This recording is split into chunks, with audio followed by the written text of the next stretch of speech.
كذابون وفي روایت لا تقوم الساعة حتى يبعث 30 دجالون كلهم يزعم أنه نبي أنا خاتم النبيين لا نبي بعدي رب اشرح لي صدري ويسر لي أمري واحلل عقدة من لساني يفقهوا قولي رب زدني علما وارزقني فهما سبحانك لا علم لنا إلا ما علمتنا إنك أنت العليم الحكيم. درود شریف پڑھ لیجیے.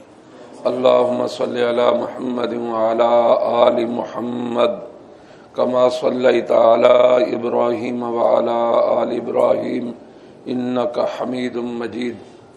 اللهم بارك على محمد وعلى آل محمد كما باركت على إبراهيم وعلى آل إبراهيم إنك حميد مجيد.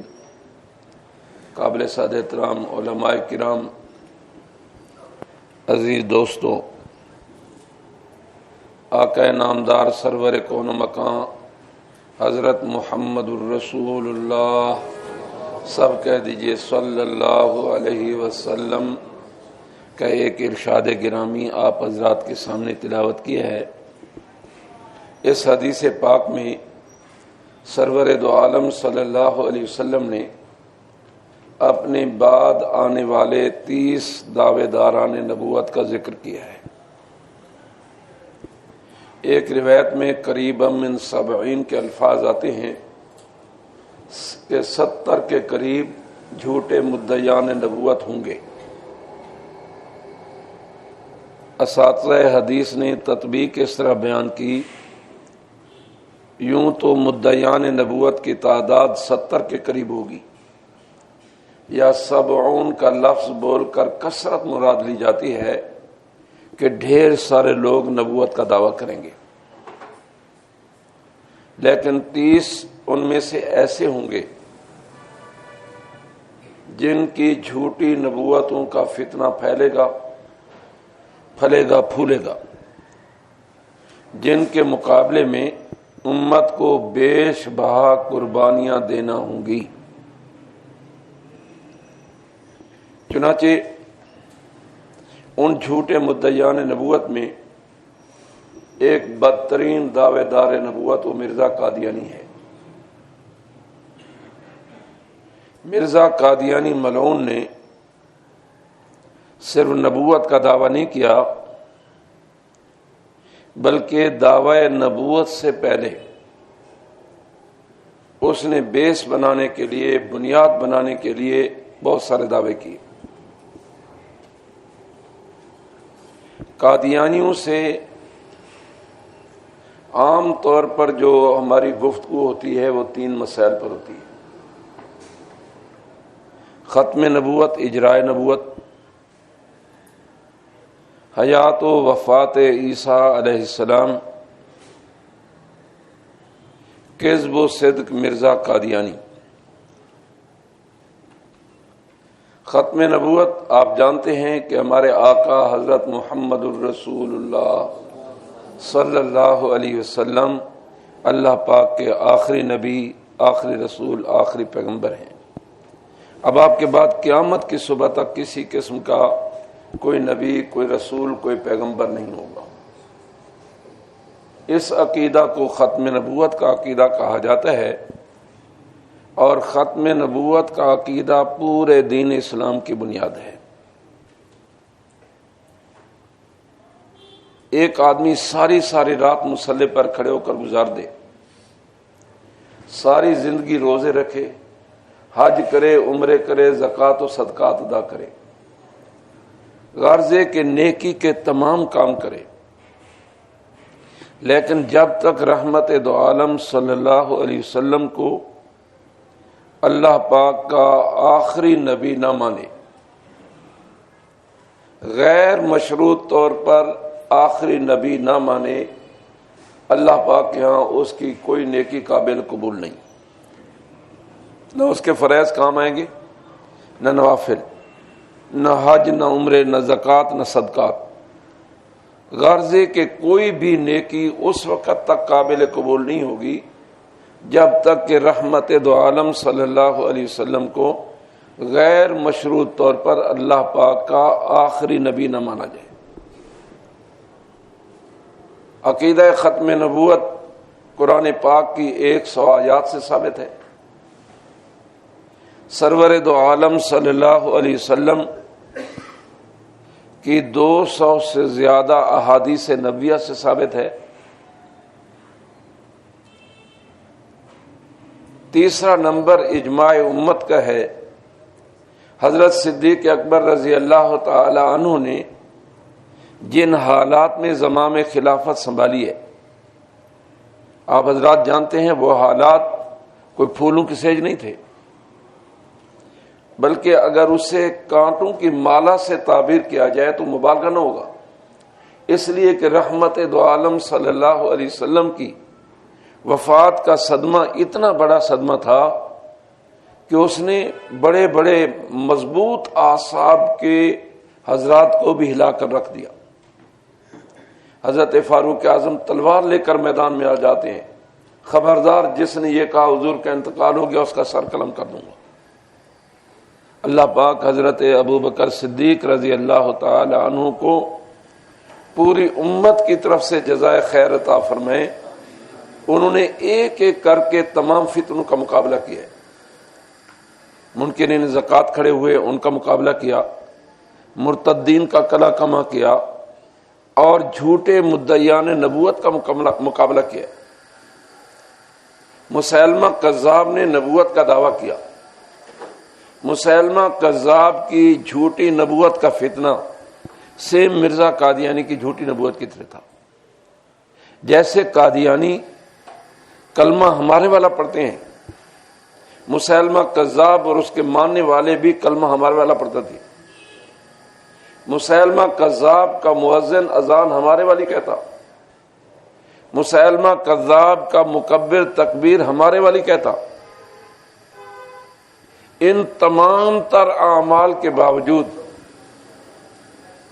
حضرت صدیق اکبر رضی اللہ تعالی عنہ نے ان کے ساتھ قتال کیا ہے۔ اس سے ایک حدیث پاک کا مفہوم بھی سمجھ میں آ جاتا ہے۔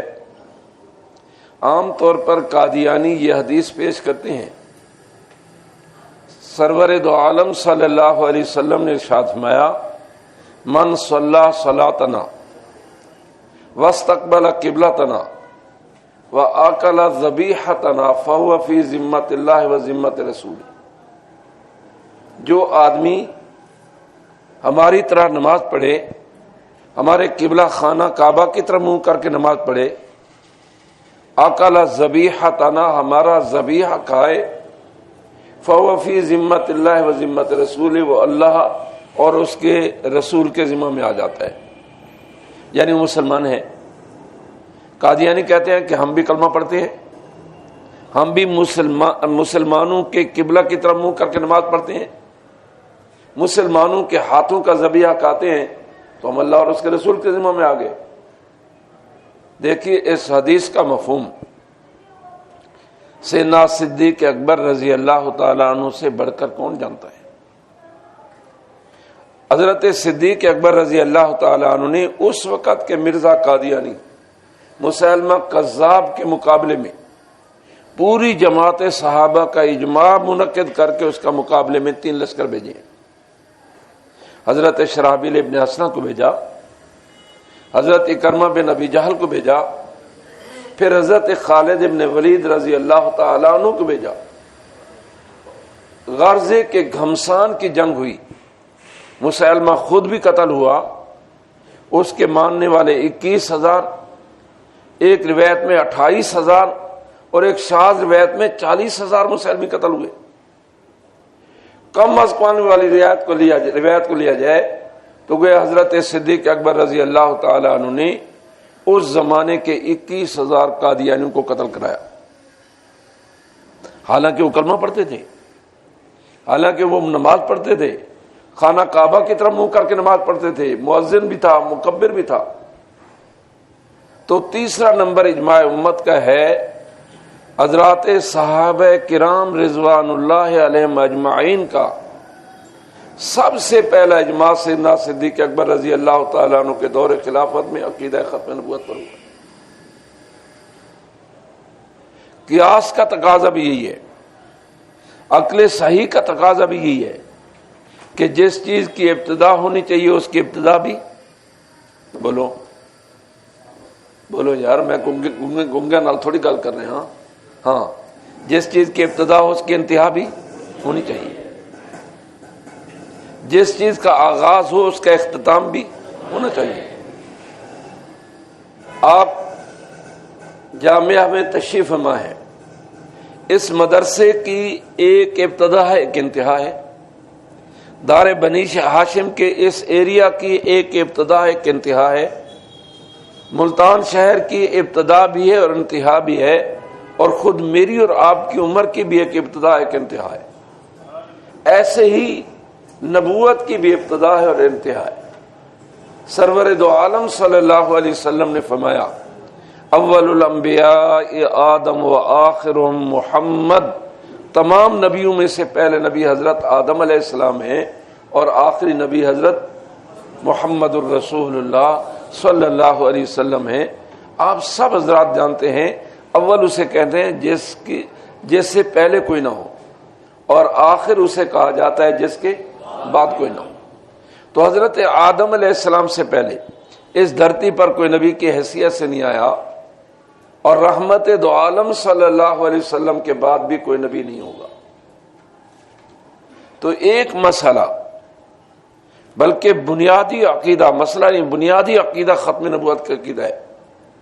پوری امت 1450 سال سے نبوت کا سلسلہ سرور دو عالم صلی اللہ علیہ وسلم کی ذات گرامی پر بند مانتی ہوئی چلی آ رہی ہے۔ قادیانی کہتے ہیں جن سلسلہ نبوت جاری ہے، اور وہ کہتے ہیں مرزا غلام احمد اللہ کا نبی ہے۔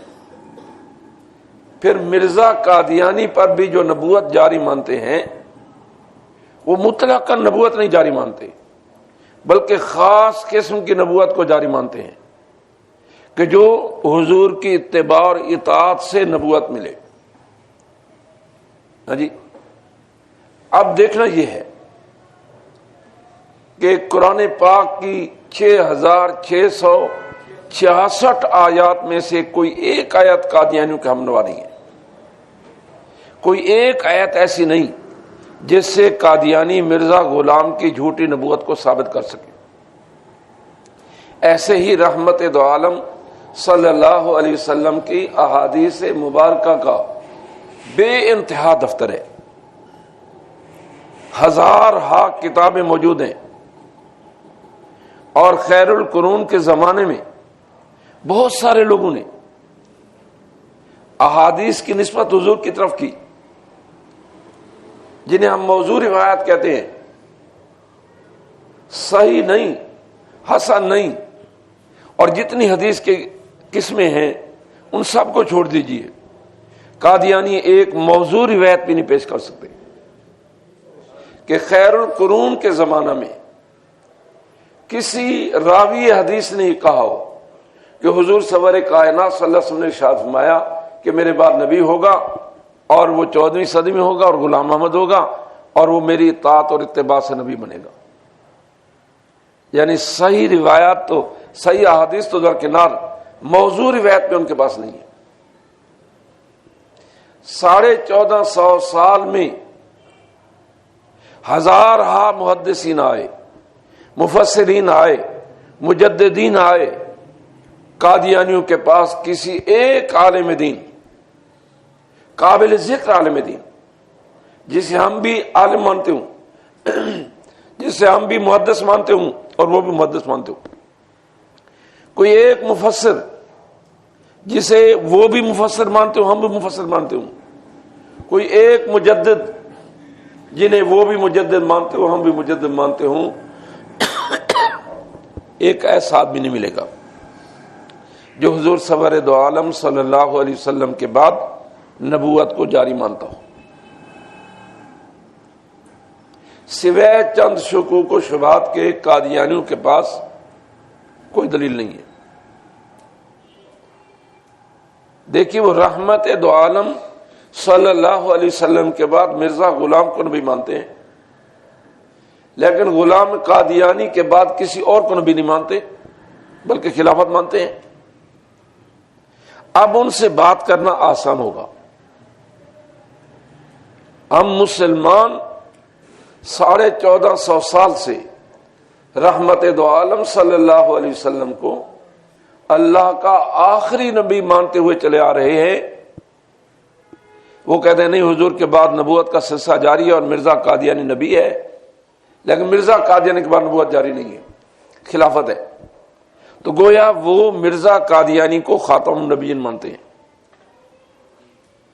اب گفتگو کرنا اور آسان ہو جائے گا کہ مرزا قادیانی کے خاتم النبیین ان کی کوئی ایک دلیل پیش کرو۔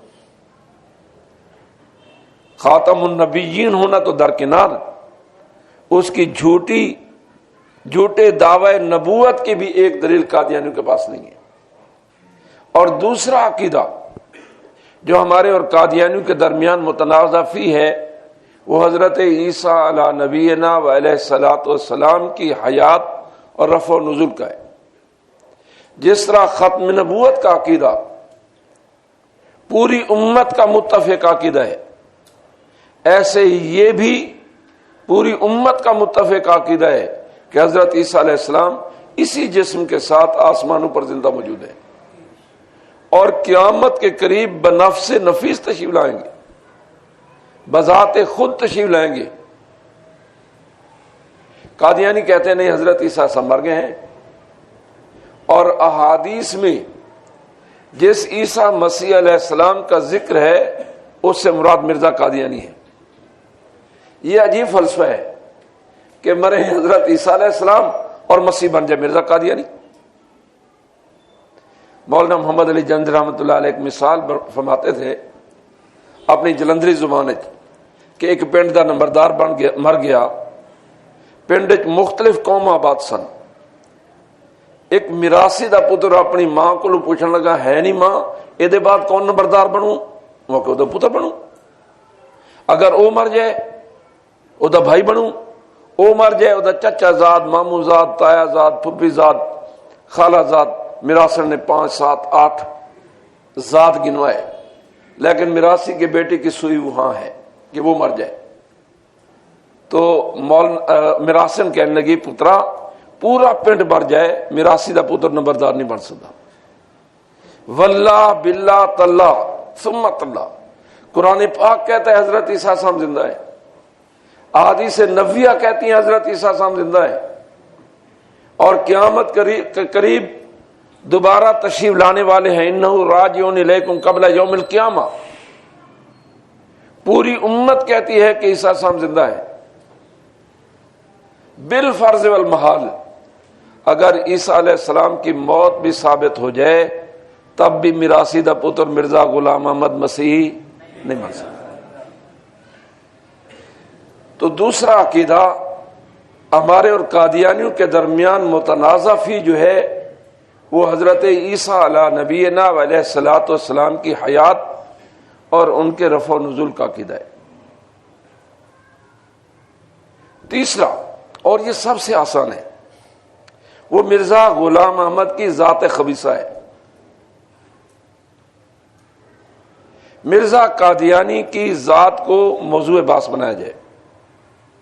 ہمارے مولانا لال حسین اختر رحمۃ اللہ علیہ فرمایا کرتے تھے، قادیانیوں کے سامنے زہر کا پیالہ رکھ دو اور کہہ دو کہ یا زہر کا پیالہ پی لے یا مرزا غلام احمد کے کردار و کریکٹر پر بحث کر دے، وہ زہر کا پیالہ پینے کو ترجیح دے گا، مرزا قادیانی کے کردار و کریکٹر کو موضوع بحث بنانے کے لیے تیار نہیں ہوگا۔ دیکھیے، جب کسی قادیانی سے گفتگو ہو، واقعہ یہ ہے کہ مجھے کوئی حوالہ جات یاد نہیں ہے، ٹھیک ہے، میں کورس میں جاتا ہوں پڑھاتا ہوں، لیکن میں نہ مناظر ہوں نہ استاذ المناظرین، البتہ استاذ المبلغین ضرور ہوں، حوالہ جات نہیں ہے۔ لیکن جب کسی قادیانی سے بات ہوئی تو میں نے کسی مرزے کا کوئی ایک جھوٹ سامنے رکھ دیا، اب وہ اس جھوٹ کو سچ ثابت نہیں کر سکتے، اس کی کوئی ایک جھوٹی پیشین کوئی سامنے رکھ دی، کوئی اس کی کوئی ایک تعلی سامنے رکھ دی، کوئی ایک بکواس سامنے رکھ دی، تو یہ موضوع آسان ہے کہ جیسے 2 اور 2 4 ہوتے ہیں، ایسے مرزا قادیانی کے کذب اور اس کے دجال و کذاب ہونے کو بیان کرنا یہ آسان ہے، اور اس کا سامعین پر بھی اچھا اثر پڑتا ہے۔ دیکھیے، آپ حیات عیسیٰ علیہ السلام پر گفتگو کریں گے، یقیناً ہمارے سامعین اکثر دینی علوم نہیں جانتے۔ جب آپ بھی قرآن پاک کی آیت پڑھیں گے، قادیانی بھی قرآن پاک کی آیت پڑھے گا، آپ بھی احادیث نبویہ کا حوالہ دیں گے، وہ بھی احادیث نبویہ کا حوالہ دے گا، تو سامعین کنفیوژن کا شکار ہو جائیں گے، پریشان ہو جائیں گے، پتہ نہیں ہمارے مولوی صاحب قرآن پاک صحیح پڑھ رہے ہیں یا قادیانی مربی صحیح پڑھ رہا ہے۔ وہ اپنے مولوی کو مربی کہتے ہیں۔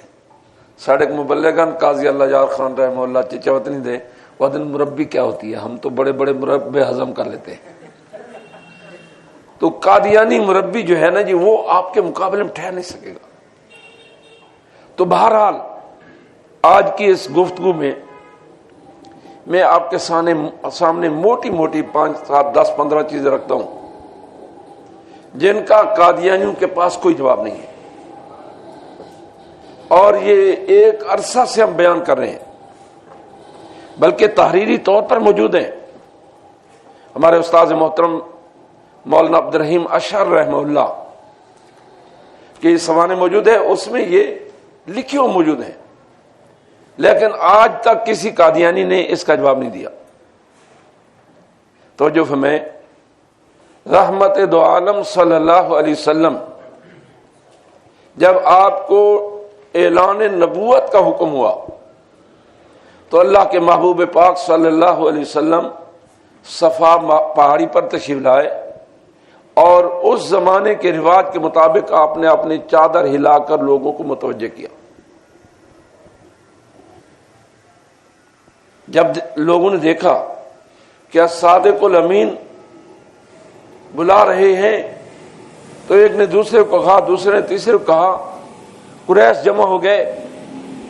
سرور دو عالم صلی اللہ علیہ وسلم نے ان کے سامنے اپنی زندگی کا 40 سالہ ریکارڈ رکھا۔ فقد لبثت فیکم عمرا من قبلہ افلا تعقلون، میں تمہارے اندر اپنی زندگی کے 40 سال گزار چکا ہوں۔ حل وجدتمونی صادقا او کاذبا، میرا 40 سالہ ریکارڈ تمہارے سامنے ہے، میری زندگی کی صبح تمہارے سامنے ہیں، شامیں تمہارے سامنے ہیں، میری خلوتیں اور جلوتیں تمہارے سامنے ہیں۔ حل وجدتمونی صادقا او کاذبا، بتاؤ تم نے کبھی مجھے کسی بات میں کوئی غلط بھی پایا، جھوٹا بھی پایا؟ پوری قوم نے بیک زبان جواب دیا، قد جربناک مرارا، اے محمد صلی اللہ علیہ وسلم، ہم نے بارہا تجربہ کیا۔ آپ کے لیل و نہار دیکھے، آپ کی صبح اور شامیں دیکھیں، شب و روز دیکھے، آپ کی خلوتیں اور جلوتیں دیکھیں، ما وجدناک الا صدقا، ہم نے آپ کو سراپا سچ پایا۔ زید عادل کے قبیل سے آپ اتنے بڑے سچے ہیں کہ سچ بولتے بولتے بولتے خود سچ بن گئے۔ تو رحمت دو عالم صلی اللہ علیہ وسلم نے اللہ کی توحید ان کے سامنے رکھی ہے۔ میں اس سے صرف اتنی بات استدلال کرنا چاہتا ہوں کہ اللہ کا نبی جھوٹ نہیں بولتا۔ اللہ کے نبی کا بچپن، اللہ کے نبی کا لڑکا پن، اس کی جوانی، اس کا بڑھاپا، مہد سے لحد تک، پیدائش سے وفات تک، پوری زندگی میں کبھی بھی اللہ کے نبی کی زبان مبارک سے کوئی غلط بات نہیں نکل سکتی۔ دیکھنا حجیت حدیث میں ہم ایک دلیل یہ پیش کرتے ہیں نا کہ حضرت عبداللہ ابن عمرو ابن عاص رضی اللہ تعالیٰ عنہ رحمت دو عالم صلی اللہ علیہ وسلم کے ارشادات گرامی لکھا کرتے تھے. کسی نے کہا عبداللہ ہر بات نہیں لکھا کرتے, کبھی حضور بتقاضۂ بشرت کسی کیفیت میں ہوتے ہیں, کبھی کسی کیفیت میں ہوتے ہیں, ہر بات نہیں لکھا کرتے, کہ انہوں نے لکھنا بند کر دیا.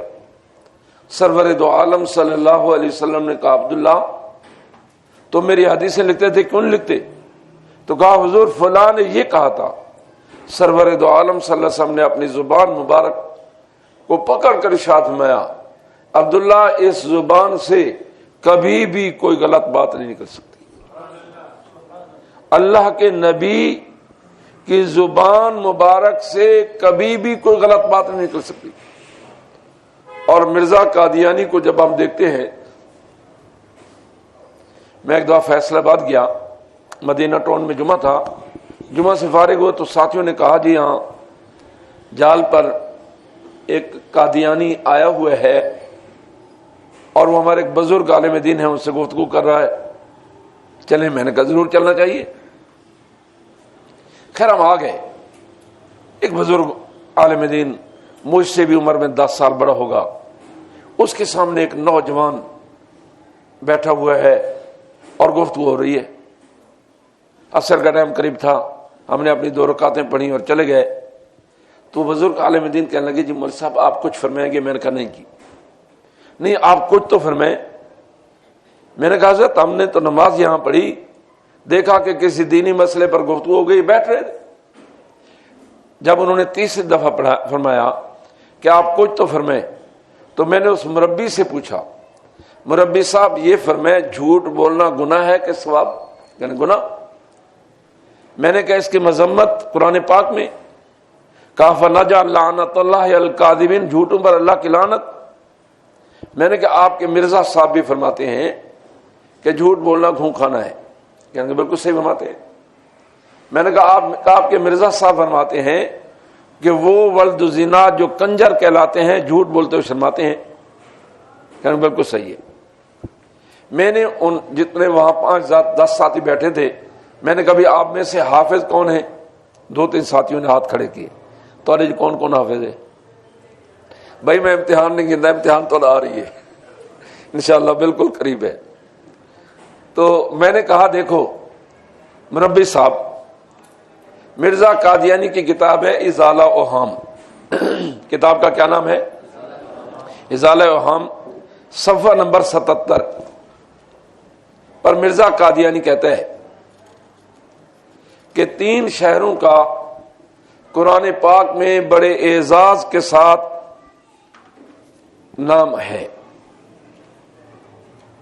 3 شہروں کا قرآن پاک میں بڑے اعزاز و اکرام کے ساتھ نام ذکر کیا گیا ہے, مکہ, مدینہ اور قادیان. میں تو کل پوچھنا قادیان تلفظ کتنے پڑھے قرآن مجید جی؟ تو مرزا نے قرآن پاک پر کیا بولا؟ اور جھوٹے پر خدا کی, لہذا مرزا قادیانی پر خدا کی. قاضی احسان احمد صاحب رحمۃ اللہ علیہ فرمایا کرتے تھے, مرزا کی کتاب ہے نور الحق, اس میں اس نے مخالفین پر 1000 مرتبہ لعنت لکھی ہے فہرست کے ساتھ. لعنت نمبر 1, لعنت نمبر 2, لعنت نمبر 3, لعنت. قاضی صاحب فرمایا کرتے قادیانی ہو, ایک قادیانی ہو, صبح اٹھ کر پڑھا کرو, یہ تمہارا درود ہزارہ ہے, اور یہ پڑھ کر مرزے کو اصحال ثواب کیا کرو.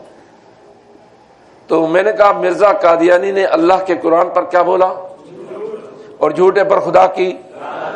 وہ کہتا ہے جھوٹ بولنا گھوں کھانا ہے. مرزا نے کیا تناول فرمایا؟ میں نے کہا وہ کہتا ہے کہ ولد زنا جو کنجر کہلاتے ہیں جھوٹ بولتے ہوئے شرماتے ہیں.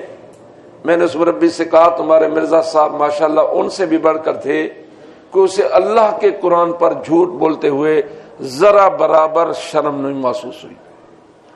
وہ مربی اٹھ کر دوڑنے لگا, میں نے اس کے کرتے سے پکڑ کر کھینچا. میں نے کہا بیٹھو, ابھی عشق کے امتحان اور بھی ہیں. ابتدا عشق ہے, روتا ہے کیا, آگے آگے دیکھی ہوتا ہے کیا. وہ بزرگ عالم دین اہل حدیث مسلک سے تعلق رکھتے تھے. میں نے ان سے کہا حضرت آپ کے پاس بخاری شریف تو ہوگی؟ کہنے کی ہے. میں نے کہا منگائے. بخاری شریف آ گئی. میں نے کہا مرزا قادیانی کی ایک کتاب ہے, اس میں لکھا ہے کہ بخاری شریف میں آتا ہے جو اصول کتب بعد کتاب اللہ ہے،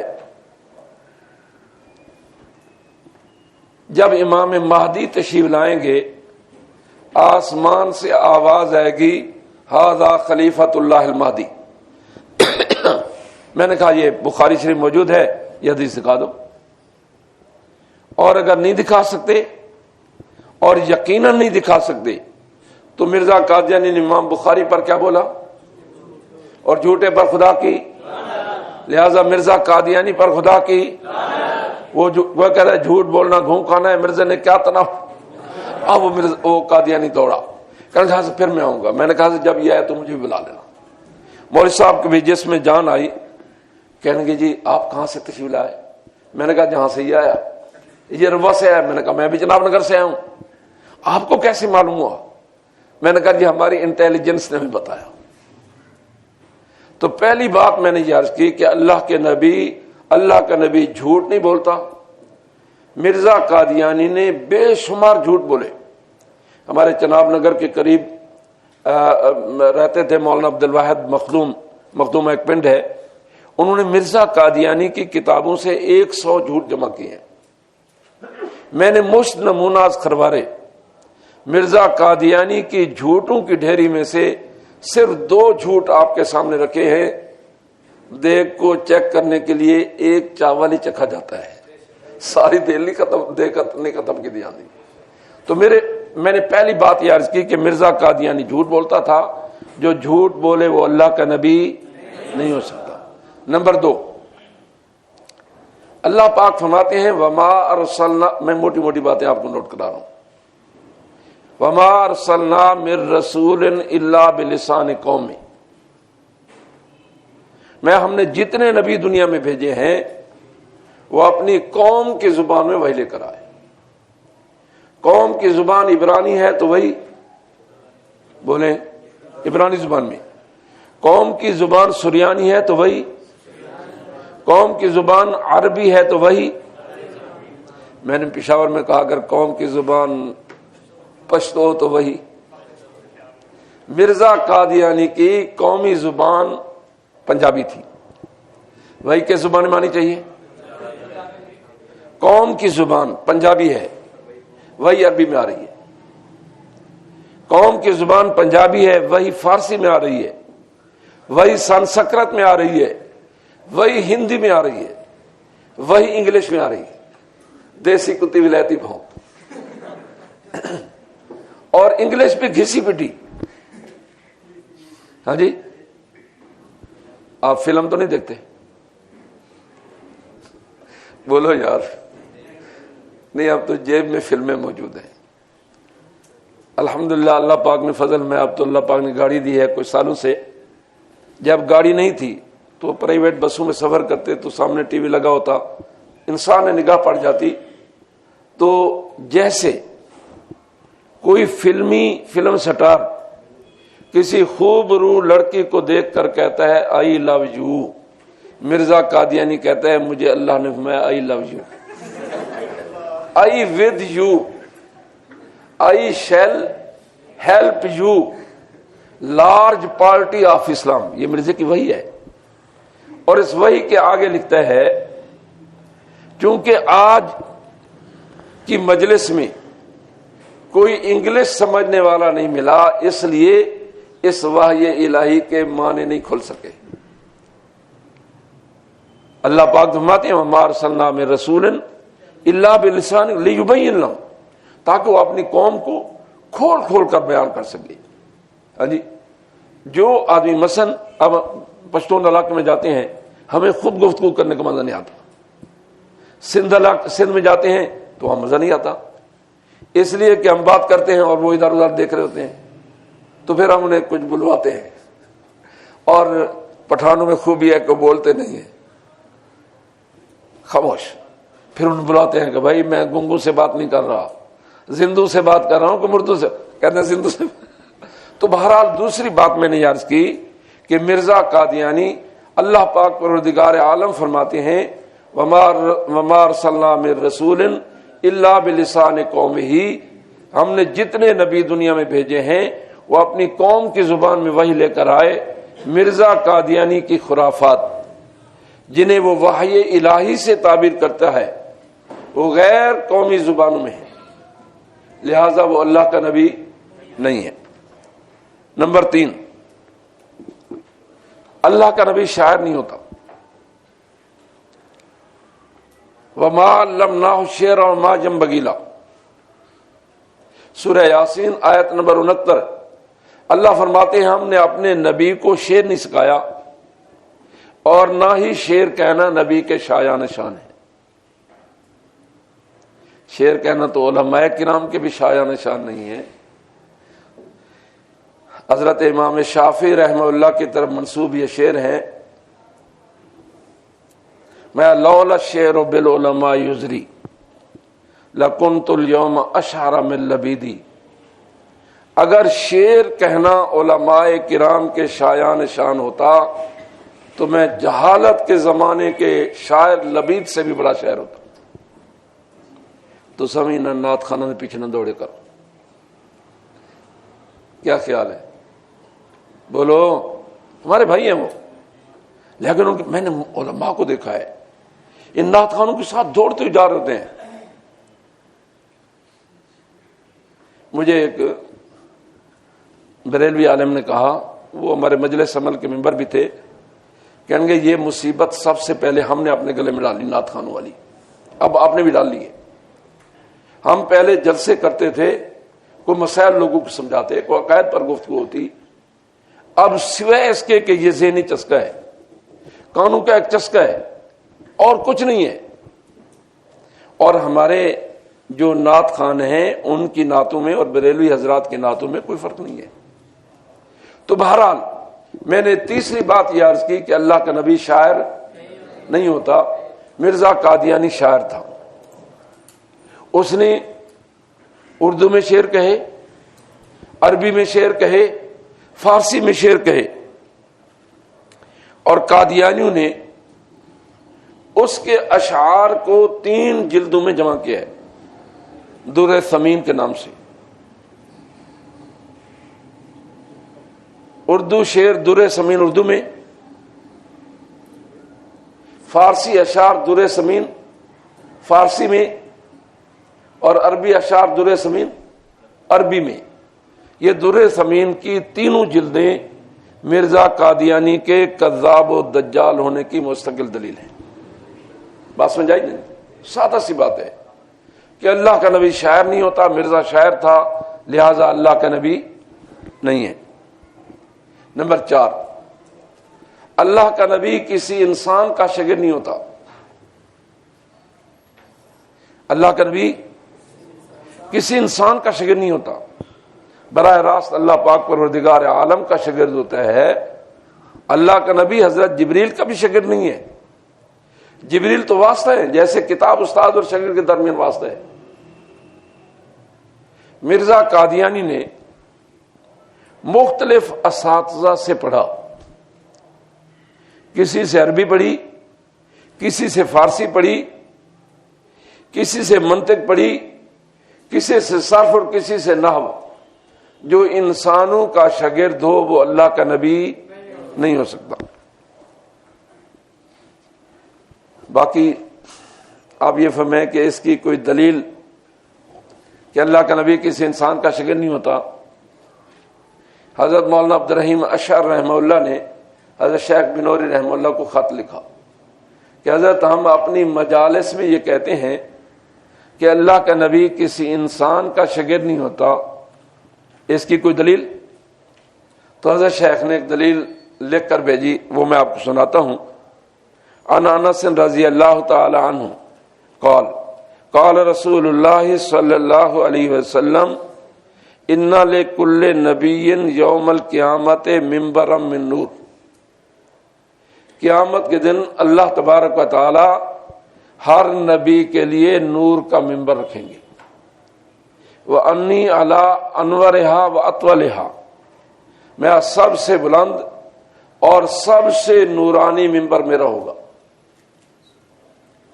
فَيُنَادِي مُنَادٍ، آواز دینے والا آواز دے گا، این النبی الامی، نبی امی کہاں ہے؟ تمام انبیاء کرام کھڑے ہو جائیں گے اور میں کہ کلنا نبی امی الی این ارسلا، ہم سب نبی امی ہیں۔ امی اسے کہتے ہیں جو کسی استاد کے سامنے زانو تلمس طے نہ کرے۔ عام طور پر ہم ان پڑھ کہہ دیتے ہیں، یہ غلط ترجمہ ہے۔ امی کسے کہتے ہیں؟ جو کسی انسان کا شاگرد نہ ہو، کسی استاد کے سامنے زانو تلمس طے نہ کرے، تو تمام انبیاء کرام کھڑے ہو جائیں گے اور کہیں گے ہم سارے کے سارے نبی امی ہیں، الی این ارسلا، آپ کس طرف کس کے لیے بھیجے گئے ہیں؟ تو وہ کہیں گے این النبی الامی العربی۔ الترغیب و ترہیب، صفحہ نمبر 137، جلد نمبر 4، فصل فی الشفاء، شفاعت کے باب میں ہے۔ مرزا قادیانی کے استاد، اب یہ حوالہ بھی سن لیں، لکھنے والا مرزا قادیانی کا بیٹا ہے بشیر احمد ایم اے۔ اس نے لکھا ہے مرزا قادیانی نے خود کہا جب میں 6-7 سال کا تھا تو ایک فارسی خام معلم میرے لیے نوکر رکھا گیا۔ استاد نوکر ہوں دے؟ ہاں بولو بھائی۔ کہتا ہے ایک فارسی خام معلم میرے لیے نوکر رکھا گیا جنہوں نے قرآن اور فارسی کی چند کتابیں مجھے پڑھائیں۔ اس بزرگ کا نام فضل الہی تھا۔ جب میری عمر 10 برس کی ہوئی تو ایک عربی خام مولوی صاحب میری تربیت کے لیے مقرر کیے گئے جن کا نام فضل احمد تھا۔ ایک استاد کا نام فضل الہی اور دوسرے کا نام فضل احمد۔ میں نے صرف کی بعض کتابیں اور کچھ قواعد نحو ان سے پڑھے۔ یہ فضل احمد، اس پر بدبختی کے اثرات یوں ہوئے کہ اس کا بیٹا قادیانی ہو گیا۔ مبارک علی نامی سیال کوٹی جو قادیانی ہے، مرزے کا ساتھی صحابی اس کا، کہتے ہیں یہ اس مولوی فضل احمد اس کے استاد کا بیٹا ہے۔ یہ فضل احمد فیروز والا گجرانوالہ کا رہنے والا تھا۔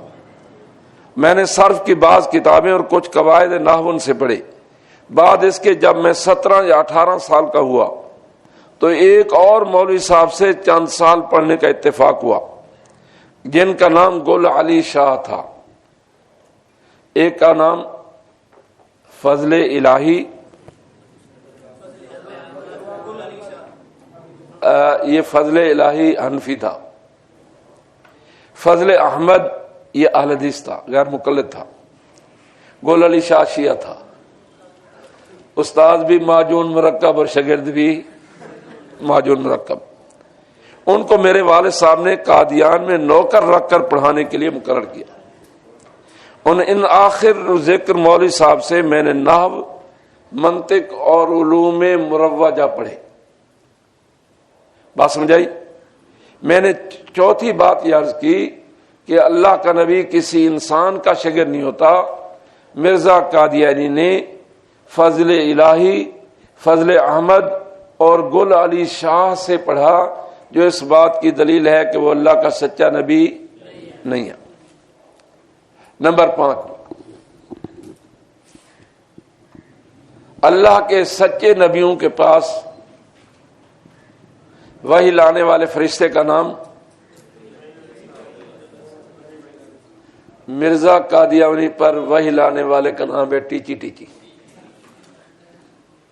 مولانا اکمل صاحب، میں نے 15-20 سال پہلے ٹیکسلا میں یہ چیزیں نوٹ کریں۔ اگلے دن ایک صاحب آئے، نوجوان آپ کی عمر کے، بہت ہنسا ٹکا کے کہتے استاد جی کل بڑا مزہ آیا۔ میں کیا ہویا کہ میں ایک میڈیکل سٹور تو گزرے ہاں، ایک قادیانی کھڑا سی تے میں نے خیال آیا کہ آج میں پریکٹیکل کرا۔ میں نے اس سے کہا، میں نے کہا بھائی آپ کی دکان پر ٹیچی ٹیچی کیپسول ہیں؟ قادیانی دوڑ کے لگائی، دوڑ گیا تو میڈیکل سٹور والے نے کہا یہ کون سے کیپسول ہیں، میں نے پہلی دفعہ نام سنا ہے. تو میں نے اسے کہا کہ یہ مرزا قادیانی کے فرشتے کا نام ہے ٹیچی ٹیچی. تو قادیانی کو دوڑانا ہو تو ٹیچی ٹیچی کہہ دو. یہ سلام والی سے ارلی طرف شاہ نگدر اور سلام والی کے درمیان ایک چک باون ہے، وہاں 3-4 سال پہلے میں گیا تو کہنے لگا تو پہلا مولوی ہے جو رہتے آیا ہے. خیر وہاں کوئی طلباء بھی بیٹھے تھے تو میں نے یہ چیزیں نوٹ کرائی. میں نے کہا جب قادیانی کے گھر سے گزرو نا کہو ٹیچی ٹیچی.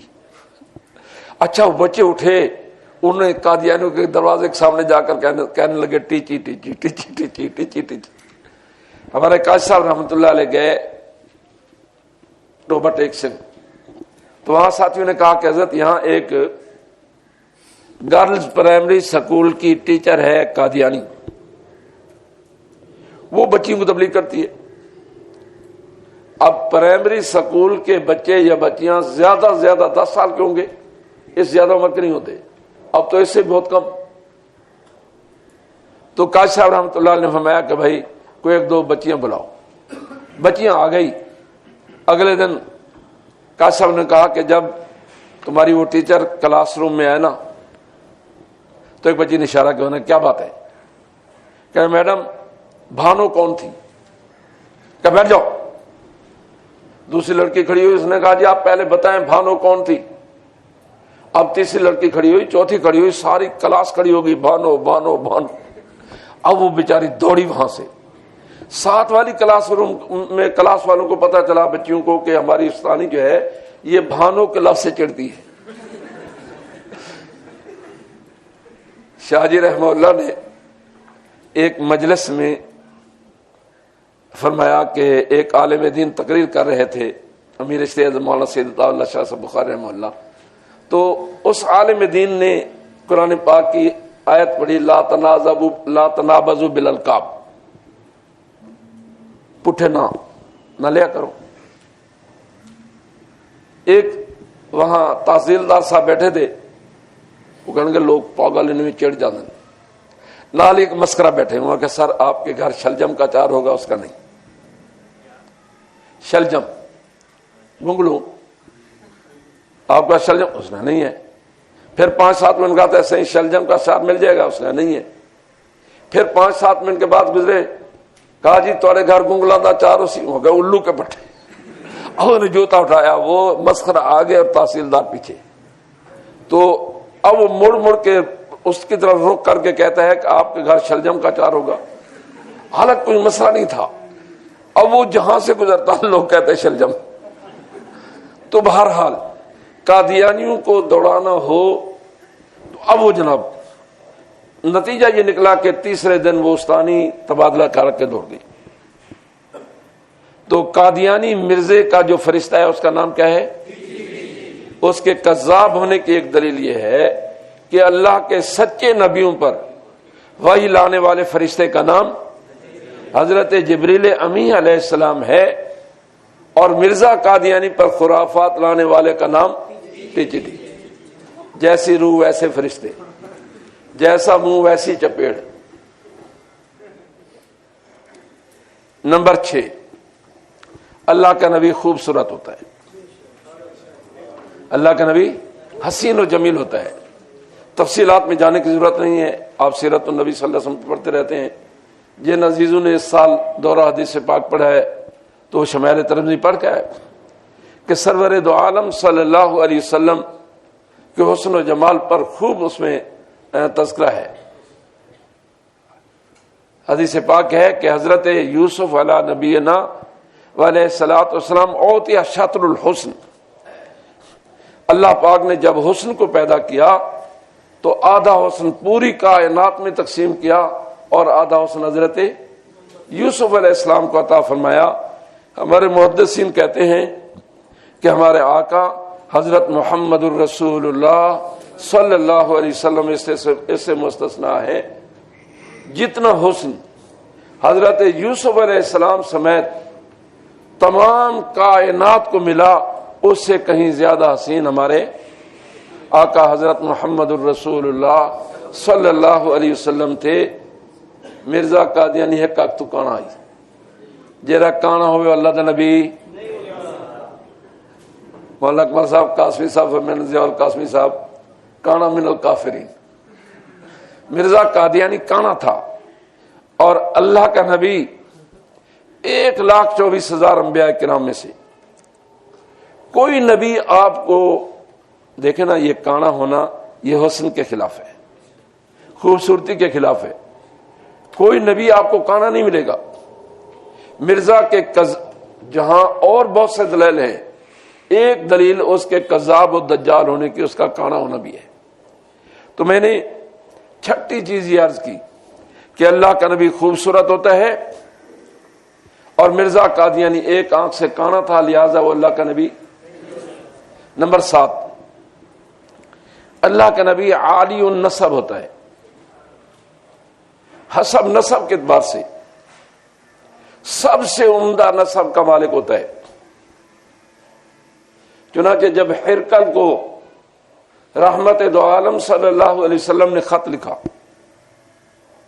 اسلام قبول کرنے کی دعوت دی تو اس نے کہا یہاں کوئی عرب تاجر ہوں تو بلائے جائیں.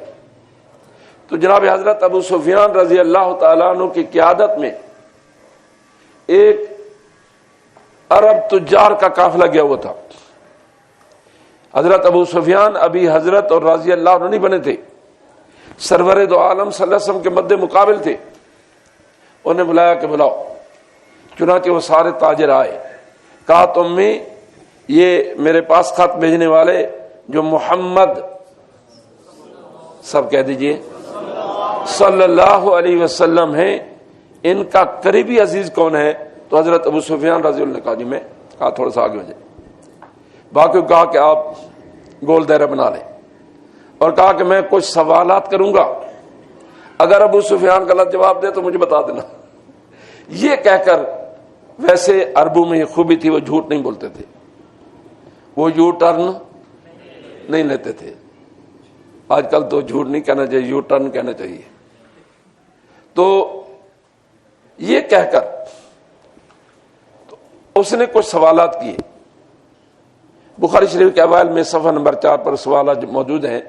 آپ خود اندازہ فرمائیں کہ رحمت دو عالم صلی اللہ علیہ وسلم کے 2 حریف مد مقابل ہیں. ایک عالمی حریف ہرقل اور دوسرا لوکل حریف حضرت ابو سفیان جو بعد میں رضی اللہ عنہ بنے. اب ہرقل نے حضرت ابو سفیان رضی اللہ عنہ سے جو سوالات کیے ہیں ان میں ایک سوال یہ کیا کیف نسبہ فیکم. ابو سفیان یہ بتاؤ یہ جو محمد ہیں صلی اللہ علیہ وسلم یہ حسب و نسب کے اعتبار سے کیسے ہیں؟ تو حضرت ابو سفیان رضی اللہ عنہ نے جواب میں فرمایا ہوا فینا ذو نسب وہ ہم میں سب سے عمدہ قوم سے تعلق رکھتے ہیں. ہرقل اہل کتاب تھا. کہا کذالک الرسل تبعث فی احساب قومها رسول ہمیشہ عمدہ قوم میں آیا کرتے ہیں. میں لاہور میں تھا تو مجھے اکاڑا سے فون کیا کہ آپ شجاع آباد کب جائیں گے. میں نے کہا جی فرمائیں کہ جی راجپوتوں کا ایک نوجوان قادیانی ہو گیا اس سے بات کرنی ہے. میں نے کہا جب فرمائیں. انہوں نے کہا جی کل ہم نے انہیں دعوت دی ہے. میں نے کہا میں آ جاتا ہوں. اگلے دن آئے. اگر تھوڑے کوئی رانگڑ ہو تو ناراض نہ تھی. وہ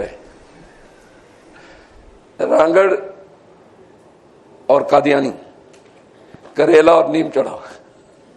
اب میں جو اس سے بات کرتا ہوں وہ کہتے ہیں صاحب یہ تو ہم کافی عرصے سنتے آ رہے ہیں. میں نے کہا پپو تک جو بتا سب سے بہترین قوم کون سی ہے؟ کہنے گے سید. میں نے کہا پھر مجھے معلوم تھا یہ کہے گا رنگڑ. میں نے کہا پھر کہتے رنگڑ.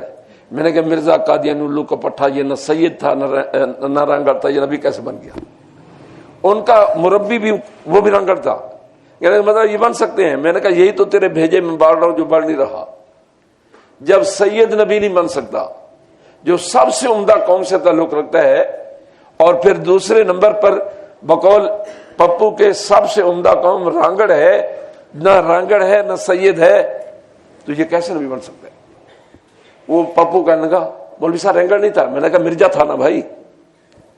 یہ مولانا مفتی محمد انور کاروی دامت برکاتہم ہمارے جامعہ خیر مدارس میں استاد ہیں. ان کے چک میں مولانا محمد امین صاحب کے چک میں پروگرام تھا, وہاں چلے گئے. یہی موسم تھا سردی کا. بس ہم عصر کے قریب فارغ ہوئے تو اس پپو کے 2 سالے ایک بہت بڑا ڈبہ مٹھائی کا لے کر آ گئے. کہ مولوی صاحب تھاری بڑی مہربانی تھا, ہم نے میرے بھائی کو مسلمان کر دیا. میں نے کہا بھائی اتنا ہی بتا, کوئی بات سمجھ بھی آئی؟ کہنے گا ہاں. میں نے کہا کیا سمجھ آیا؟ کہنے وہ جو آپ نے بتایا نا کہ نبی عمدہ قوم سے تعلق رکھتا ہے اور سب سے عمدہ قوم سید ہیں یا پھر رینگڑ. کہتا ہے اچھا لعنت بھیجو مولوی صاحب, رینگڑ بھی نہیں تھا تو لعنت بھیجتے ہیں, مجھے مسلمان کر دو. تو میں نے یہ بات عرض کی کہ اللہ کا نبی عمدہ قوموں سے تعلق رکھتا ہے اور ہمارے ہاں برے صغیر میں اور ویسے پوری دنیا میں سب سے عمدہ قوم سادات ہیں, خاندان رسول, اہل بیت رسول. تو مرزا قادیانی مرزا تھا. اپنے پیر جی گئے کنڈری, بلانے والا بھی مرزا تھا. پیر جی نے اپنے تقریباً 2-4 لفظ مرزوں کے متعلق کہہ دیے. اس بیچارے کا منہ لٹکا ہوا. انہوں نے کہا بس یہ پہلا اور آخری چکر ہے. تو بہرحال سب سے عمدہ قوم سادات ہیں. مرزا قادیانی سید نہیں تھا, لہذا اللہ کا نبی بولو نہیں ہو سکتا. نمبر 8, اللہ کے نبی کو موذی اور قابل نفرت بیماریاں نہیں لگتی جو تا حیات اس کی جان نہ چھوڑے. موذی اور قابل نفرت امراض جو تا حیات اللہ کے نبی کی جان نہ چھوڑے, اللہ کے نبی کو ایسے بیماری نہیں لگتی.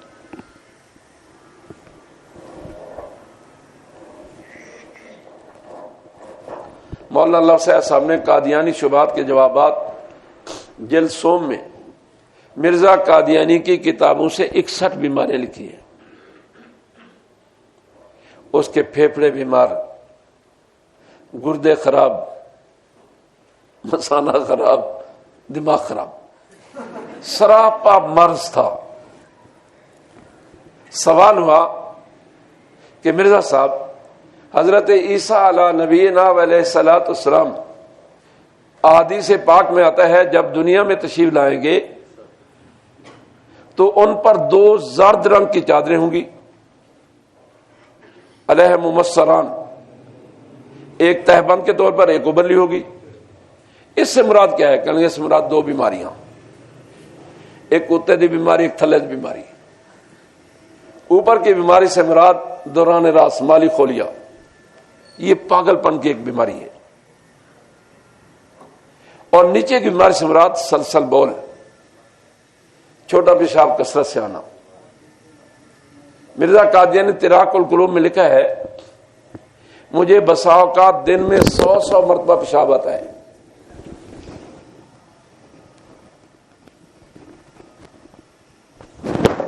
بیٹا مصروف ہیں, ذرا سبق میں مصروف ہیں.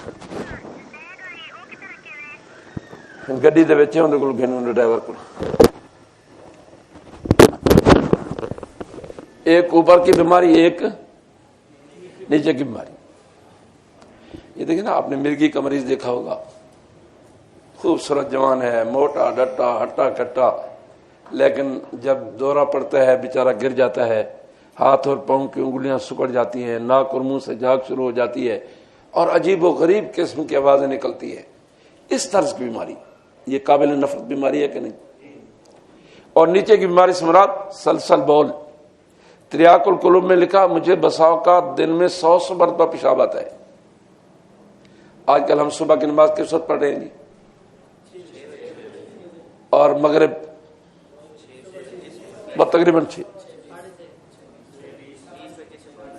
تقریباً 6 تو 12 گھنٹے دن. اگر دن کے اوسط گھنٹے 12 ہوں, ایک آدمی کو 12 گھنٹے میں 100 مرتبہ پیشاب آئے تو ایک مرتبہ کتنی مرتبہ آیا؟ 12 اور 96, ایک گھنٹے میں 8 مرتبہ. اور ایک گھنٹے کتنے منٹ ہوتے ہیں؟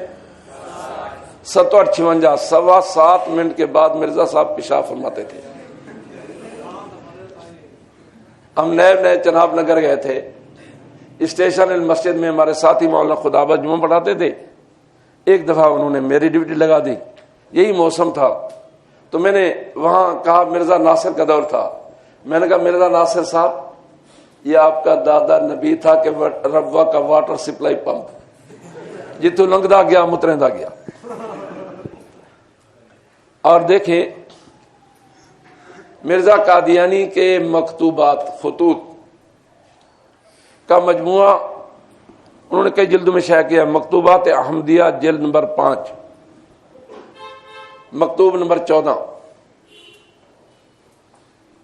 مرزا قادیانی کہتا ہے جب میں نے دوسری شادی کی تھی تو مجھے یقین تھا کہ میں نہ مرد ہوں.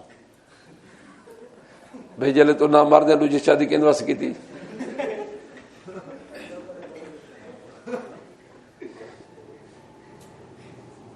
میں نے جناب نگر میں کہا, یہ چیزیں بیان کی 5-4 سال پہلے اپنی کانفرنس میں. میں نے کہا میرے بھائیو تمہارا نبی جھوٹ تو نہیں بولتا نا؟ بھائی تمہارا نبی ہے نا, نبی جھوٹ نہیں بولتا. اور مرزا قادیانی کہتا ہے مجھے یقین تھا کہ میں نامرد ہوں. اس کے باوجود اس کی اہلیہ محترمہ 4 بیٹے بھی جن رہی ہے, 4 بیٹیاں بھی. میں نے کہا میرا الزام نہیں ہے, استفہام تو کر سکتا ہوں نا. ہمارے یہاں شوج آباد میں ایک ڈینٹل سرجن ہے, لیڈی ڈاکٹر, اس کا میاں بھی ڈینٹل سرجن ہے. میں نے ایک دفعہ عالیہ محترمہ کی داڑھ چیک کرانی تھی تو میں گیا تو بی بی کہتی ہے مولوی صاحب عمران خان متعلق تو کہہ رہے ہیں. میں کہ بی بی لعنت بھیج تو اپنا کام کر. نہیں بتائیں تو صحیح. میں نے پھر جب اس نے تیسری دفعہ کہا, تو جب اس کی پہلی بیوی تھی اور جو دوڑ گئی تھی, میں نے کہا بی بی جو اپنی بیوی کو کنٹرول نہیں کر سکتا وہ ملک کو کیسے کنٹرول کرے گا؟ وہ ڈاکٹر کہنے لگا بس یہ تھوڑا مول میں خامی ہے کہ تو ذاتی تنقید کر دیو, ہٹ کر دیو. میں نے کہا ڈاکٹر صاحب میں اور آپ, میری اور آپ کی زندگی جو ہے یہ پرسنل لائف ہے, نجی زندگی ہے. میرے اور آپ پر کوئی اعتراض کرتا ہے اسے حق نہیں پہنچتا, لیکن عمران خان اب تو وزیر اعظم سلیکٹڈ الیکٹڈ اس چکر میں نہیں پڑتا. تو اس وقت بھی اسے لایا جا رہا تھا. میں نے کہا وہ قومی لیڈر ہے, جو لیڈر ہوتا ہے اس کی ایک ایک چیز پر لوگوں کی نظر ہوتی ہے. ہاں جی, تو جو اپنی بیوی کو کنٹرول نہیں کر سکا وہ ملک کو کیسے کنٹرول کرے گا؟ جو کر رہا ہے آپ کے سامنے ہے. تو مرزا قادیانی کا دعویٰ ہے کہ میں اللہ کا نبی ہوں, اور اللہ کے نبی کو طاقت جو ملتی ہے, آپ ماشاءاللہ سب صاحبان علم ہیں, اللہ کے نبی کی طاقت جنت کے 40 مردوں کے برابر ہوتی ہے, اور جنت کا ایک مرد ہمارے دنیا کے 100 پہلوانوں سے زیادہ طاقتور ہوگا. گویا اللہ کے نبی کی طاقت 4000 پہلوانوں کے برابر ہوتی ہے, اور مرزا قادیانی کہتا ہے میں نہ مرتا. میں نے کہا بھائی میں اعتراض نہیں کرتا, سوال تو مجھے حق پہنچتا ہے نا. استفہام, اعتراض نہیں استفہام, کہ جناب یہ مرزا صاحب کی جو اولاد ہے وہ تو فرماتے ہیں کہ میں نہ مرتا, یہ کہاں سے آئی ہے؟ ویسے آپ مولانا اکمل صاحب سے تصویریں دیکھیں, مرزا کی بھی, حکیم نور الدین کی بھی, پھر مرزا کے بیٹے بشیر الدین کی اور دوسرے بیٹوں کی تصویریں آپ ملائیں, وہ تصویریں حکیم صاحب سے تو ملتی ہے.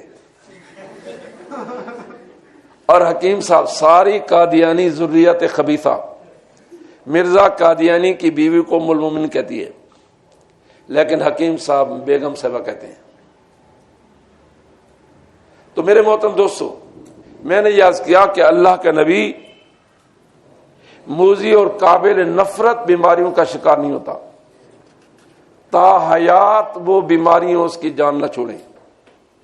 تا حیات کا لفظ ذہن میں رکھیں گے, اس لیے کہ یہاں آپ سے سوال ہوگا حضرت ایوب علیہ السلام. اس کا جواب یہ ہے کہ ایوب علیہ السلام سے متعلق روایت اسرائیلیات میں سے ہیں جس کی نہ تصدیق کی جاتی ہے نہ تکذیب. اور اگر وہ بالفرض صحیح بھی ہو تو حضرت ایوب علیہ السلام تا حیات اس مرض کا شکار نہیں رہے۔ نمبر 9، یہ آواز بچیوں تو نہیں جا رہی۔ نمبر 9، اللہ کے نبی کو احترام نہیں ہوتا۔ اللہ کے نبی کو احترام نہیں ہوتا۔ خصائص الکبریٰ جلد نمبر 1 صفحہ نمبر 70، عن ابن عباس رضی اللہ تعالی عنہما قال ما احتلم نبی قط، اللہ کے نبی کو کبھی احترام نہیں ہوا۔ وانما الاحتلام من الشیطان، اس لیے کہ احترام شیطانی وساوس سے ہوتا ہے اور اللہ کے نبی شیطانی وساوس سے پاک ہوتا ہے۔ جبکہ مرزا قادیانی سے متعلق لکھنے والا اس کا بیٹا ہے سیرت المہدی، سیرت المہدی جلد اول صفحہ نمبر 157، یہ ایک ہی ہے تقریباً، ابھی یہاں اپنے لائبریری میں ہوگی تو اسی صفحے پر ہوگی۔ یہ بشیر احمد ایم اے مرزا قادیانی کا بیٹا لکھنے والا ہے، اسے اس کا ماموں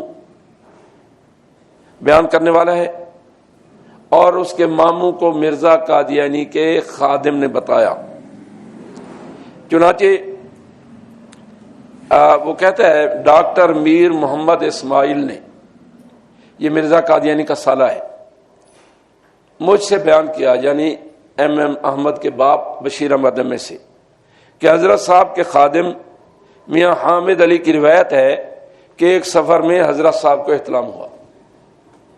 جب میں نے یہ روایت سنی تو بہت تعجب ہوا، کیونکہ میرا خیال تھا کہ انبیاء کرام کو احتلام نہیں ہوتا۔ بات صحیح ہے نا جی، خیال صحیح تھا، لیکن مرزے کو ہوا، لہذا وہ اللہ کا نبی۔ نوجوانوں کو عام طور پر ہوتا ہے، ایک وظیفہ بتاتا ہوں، سورۃ الطارق والسماء والطارق، یہ پڑھ کر دل پر پھونک مار دیا کریں، انشاءاللہ احترام نہیں ہوگا۔ یا 3 دفعہ عمر لکھ دیں، دل پر عمر لکھ دیں، انشاءاللہ احترام نہیں ہوگا۔ اس لیے کہ حدیث پاک ہے، اللہ کے محبوب صلی اللہ علیہ وسلم نے ارشاد فرمایا، ما سالک الشیطان فجن الا سالک فجن غیر فج کا یا عمر، عمر جس راستے پر تو جاتا ہے اس راستے پر شیطان نہیں آ سکتا۔ تو مرزا قادیانی کو احترام ہوا، لہذا وہ اس بات کی دلیل ہے کہ مرزا قادیانی اللہ کا نبی۔ نمبر 10، کوئی نبی ایسا نہیں گزرا جس نے بکریاں نہ چرائی ہوں، بخاری شریف کی حدیث ہے۔ کوئی نبی ایسا نہیں گزرا جس نے بکریاں نہ چرائی ہوں۔ ما مر من نبی الا رعى الغنم، راعین یا رعا، کوئی نبی ایسا نہیں گزرا جس نے بکریاں نہ چرائی ہوں۔ مرزا قادیانی نے چرواہا بن کر بکریاں نہیں چرائیں، لہذا وہ اس بات کی دلیل ہے کہ مرزا قادیانی اللہ کا نبی۔ ممکن ہے کوئی قادیانی کہے جی وہ فلاں موقع پر چلا رہے تھے، بھائی یہ تو ایسے ہے، مثلا آپ بکریاں چلا رہے ہیں، بھائی آئے تو کہا جی فلاں کام آپ ٹھہریں، میری بکریوں کا خیال کریں، میں گھر سے ہو کر آتا ہوں، اتنا تو ہو سکتا ہے۔ لیکن انبیاء کرام باضابطہ چرواہا بن کر بکریاں چلاتے رہے تاکہ وہ انسانوں کو بھی سنبھال سکے، جو بکریوں کو سنبھال لیتا ہے وہ انسانوں کو بھی سنبھال سکتا ہے۔ نمبر 11، اللہ پاک فرماتے ہیں وَمَا أَرْسَلْنَا مِن قَبْلِكَ إِلَّا رِجَالًا نُوحِي إِلَيْهِمْ، جتنے نبی دنیا میں تشریف لائے وہ سب کے سب مرد تھے، جتنے نبی دنیا میں تشریف لائے سب کے سب مرد تھے، کوئی عورت نبی نہیں بنی۔ میں نے پشاور میں کہا، میں نے کہا عین ممکن ہے کسی خان صاحب کا نام غلام مریم خان ہو، پٹھان سے نام رکھتے ہیں، لیکن وہ کہتا ہے مجھے حمل ہوا اور حمل بھی 10 مہینے ٹھہرا رہا، انسانی حمل 9 مہینے کے بعد وضع ہوتا ہے، البتہ کھوتی 10 مہینوں کے بعد بچہ جنتی ہے، گھوڑی 10 مہینوں کے بعد بچہ جنتی ہے۔ اور مرزا قادیانی نے اپنے وضع حمل کی کیفیت بھی بیان کی۔ قرآن پاک ہے نا، فَأَجَعَلْ مَخَاضُ إِلَىٰ جِذْعِ النَّخْلَةِ، کہتا ہے جب مجھے درد ذہ ہوا تو میں کھجور کے تنے کے پاس گیا اور میں نے زور لگایا تو میں خود ہی پیدا ہو گیا۔ حضرت شاہ صاحب سید کفیل شاہ صاحب دامت برکاتہم نے ایک دفعہ مجھے بھی فرمایا کہ ہماری چناب نگر کی کانفرنس میں میں گیا تو وہاں ایک ساتھی ایک دن پہلے جلوس نکالتے ہیں، تو وہ مولوی عامر ہیں، وہ ہمارے شیخ الحدیث مولانا غلام رسول صاحب کے پاس آئے، کہیں گے جی آپ کے مبلغ آ رہے ہیں تو ہمیں بھی تھوڑی دیر وہاں جلوس میں بیان کر دیں۔ تو میں نے کہا ٹھیک ہے جی، خیر گیا۔ میں نے کہا مرزا، مجھے ساتھیوں نے کہا کہ یہ جو چینل ہے نا، ان میں سے ایک چینل وہ ہے جو براہ راست مرزا مسرور تک پہنچ رہا ہے، ہیڈ آف دی جماعت ربوہ قادیان۔ تو میں نے وہاں یہ بات بیان کی، میں نے کہا مرزا مسرور احمد صاحب، آپ کے دادا پردادا یہ کہتے ہیں، انہوں نے اپنی وضع حمل کی کیفیت بیان کرتے ہوئے یہ کہا میں خود ہی پیدا ہو گیا۔ میں ولد میں کا فلسفہ سمجھائیے، یہ ایسے ہے جیسے عیسائی کہتے ہیں 3 خدا ایک اور ایک 3، تثلیث فی توحید، توحید فی تثلیث، جیسے وہ فلسفہ آپ کو نہیں سمجھا سکتے، ایسے ہی قادیانی میں ولد میں کا فلسفہ بھی نہیں سمجھا سکتے۔ تو میں نے کہا 11ویں بات یہ ہے کہ اللہ کے جتنے نبی دنیا میں تشریف لائے وہ سب کے سب مرد تھے۔ مرزا قادیانی کا ایک دعویٰ مریم اور حاملہ ہونے کا بھی ہے، جو اس بات کی دلیل ہے کہ مرزا قادیانی اللہ کا نبی۔ نمبر 12، سادہ سی بات ہے کہ اللہ کا نبی کتابیں لکھنے نہیں آتا۔ اللہ کے نبی بولو، اللہ کے نبی پر کتاب نازل ہوتی ہے، اللہ کا نبی کتابیں لکھنے نہیں آتا۔ آج نیٹ کا دور ہے، انٹرنیٹ پر ہزارہا کتابیں موجود ہیں۔ یہ بھی وہاں میں نے چناب نگر میں کہا، مرزا مسرور احمد صاحب، حضرت آدم علیہ نبینا علیہ الصلوۃ والسلام سے لے کر سرور دو عالم صلی اللہ علیہ وسلم تک کسی بھی ایک نبی کی کتاب آپ دکھائیں کہ اللہ کے نبی نے کتاب لکھی۔ اللہ کا نبی کتابیں لکھنے، اور جو کتاب لکھے وہ اللہ کا نبی۔ مرزا قادیانی نے 80 کے قریب کتابیں لکھی۔ قادیانی نے روحانی خزائن کے نام سے 23 جلدوں میں جمع کیا۔ یہ شیطانی خزائن کی 23 جلدیں، یہ مرزا قادیانی کے کذاب و دجال ہونے کی مستقل دلیل ہے۔ بات سمجھ آ رہی نہیں؟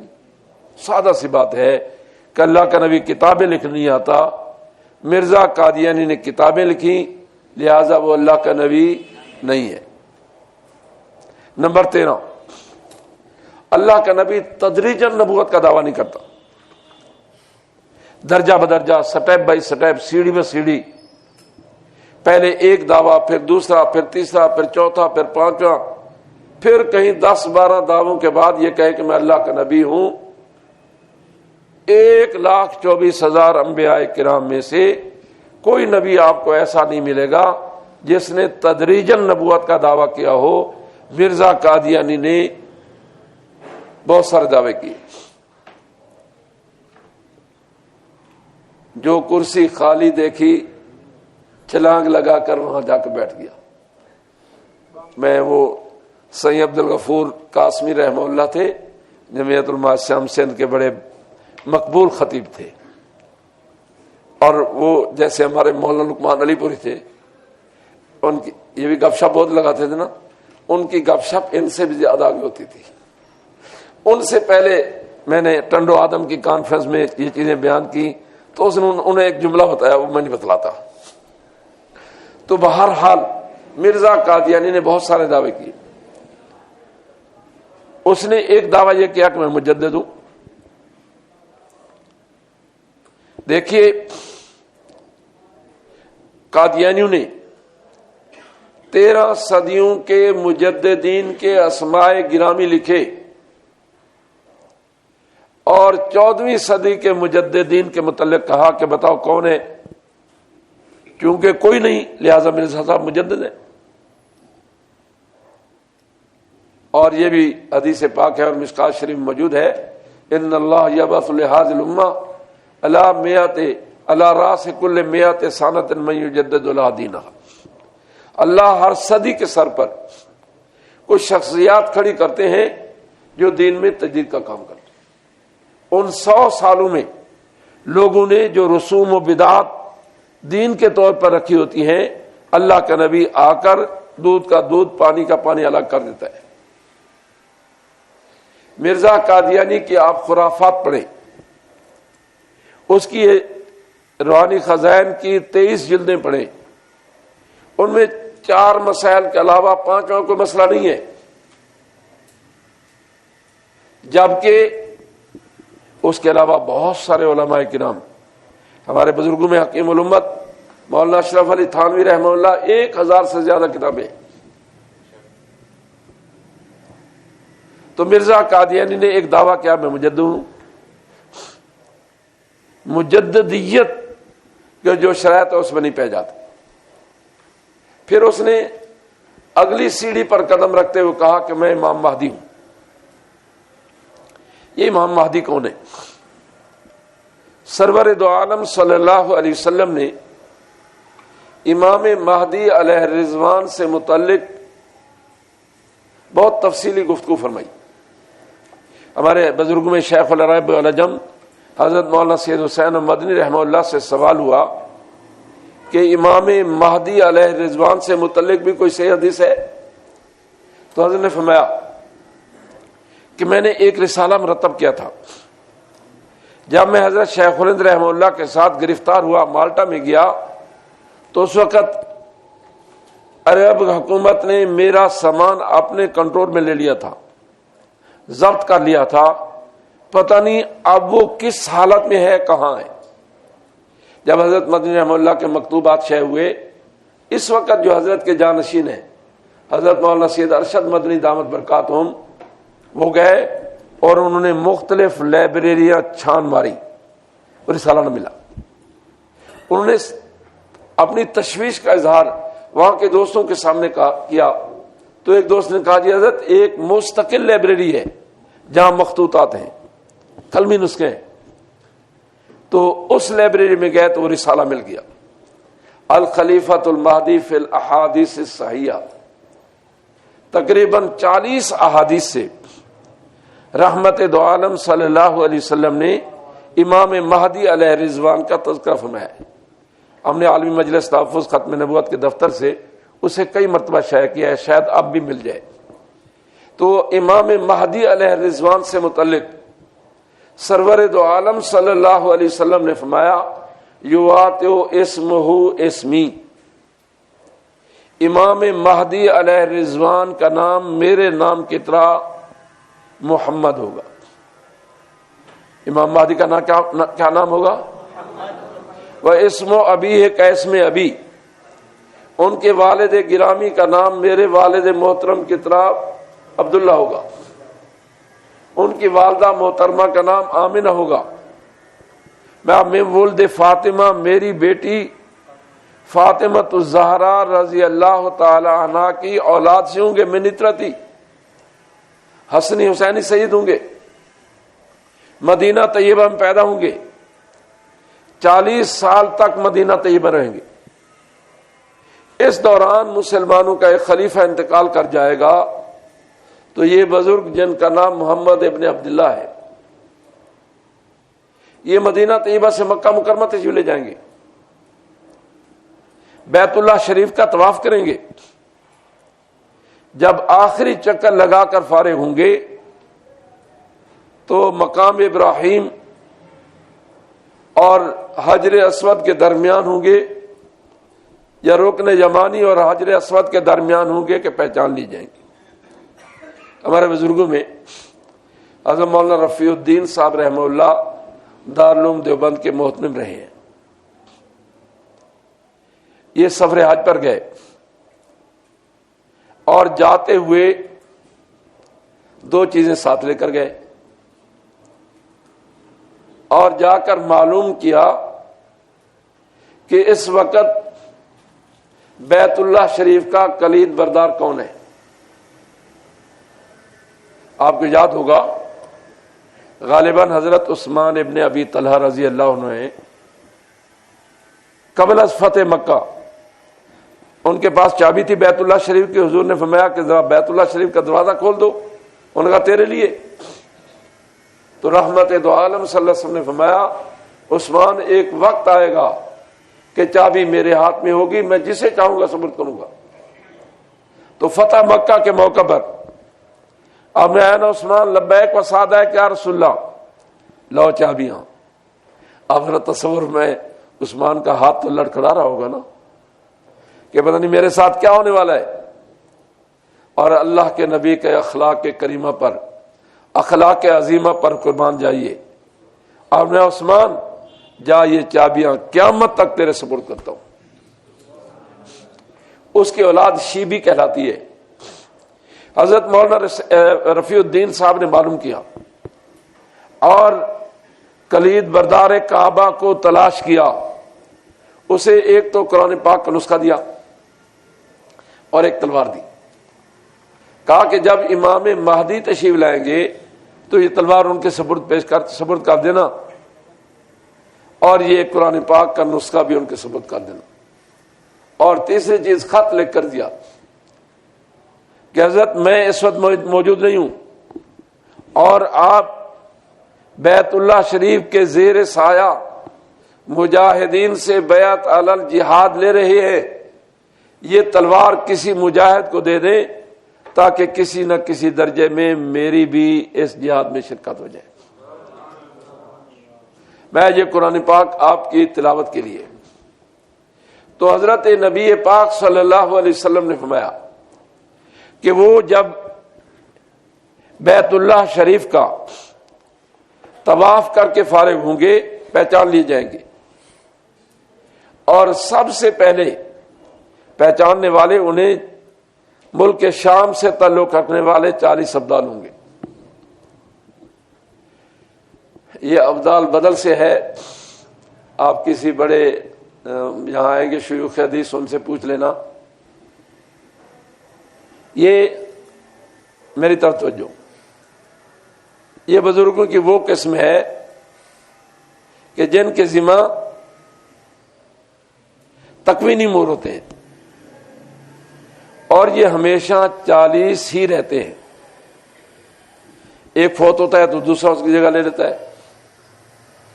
ہمارے شاہ عبدالعزیز محدث دہلوی رحمہ اللہ سے متعلق سنا کہ حضرت شاہ عبدالعزیز صاحب سے پوچھا گیا کہ حضرت اس وقت دہلی شہر کے حالات خراب ہیں، اس کی کیا وجہ ہے؟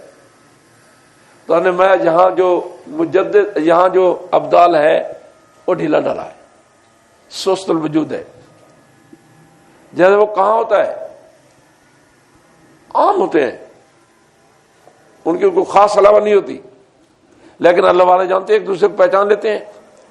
تو حضرت شاہ عبدالعزیز محدث دہلوی رحمہ اللہ فرمان لگے فلاں جگہ پر وہ خربوزے بیچتا ہے۔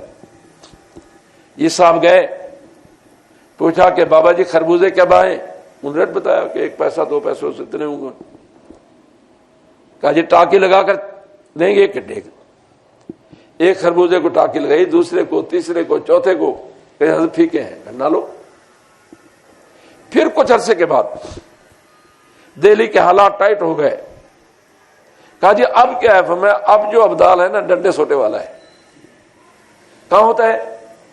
کہ یہ فلاں جگہ پر شربت بیچتا ہے۔ تو یہ صاحب اس کے پاس گئے، کہا جی 1 گلاس شربت دے۔ شربت دیا، ایک گھونٹ بھر کر کہتا ہے پھیکا ہے ہوگا، بندے پترا پینا ہی پی ورنہ کلے پرے سے۔ تو بہرحال یہ اس وقت اتفاق سے 40 کے 40 ابدال حرم کعبہ موجود ہوں گے اور ان کے ہاتھ پر بیعت کریں گے، پھر اور لوگ بھی آ جائیں گے، تو اولین بیعت کرنے والوں میں 313 ہوں گے، پھر وہ مکہ مکرمہ سے مدینہ طیبہ اور پھر دمشق کی طرف روانہ ہوں گے۔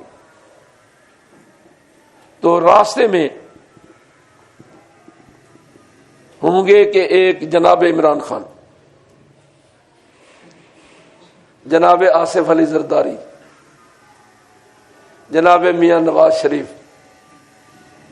اس طرح کا کوئی مسلمان حکمران، مسلمان کہلانے والا حکمران عبداللہ سفیانی۔ یہود و نصارہ کتنے عیار ہیں وہ سامنے نہیں آتے، وہ ہم میں سے اپنے کسی ایجنٹ کو آگے کرتے ہیں، جیسے پرویز مشرف کو آگے کیا تھا۔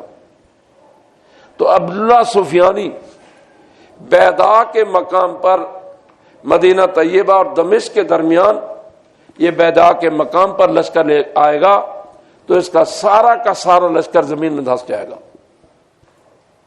پھر یہ بزرگ جن کا نام محمد ابن عبداللہ المعروف امام مہدی ہے، پھر یہ دمشق جائیں گے اور پھر عیسائیوں سے لڑائی ہوں گی، میں تفصیلات میں نہیں جاننا چاہتا۔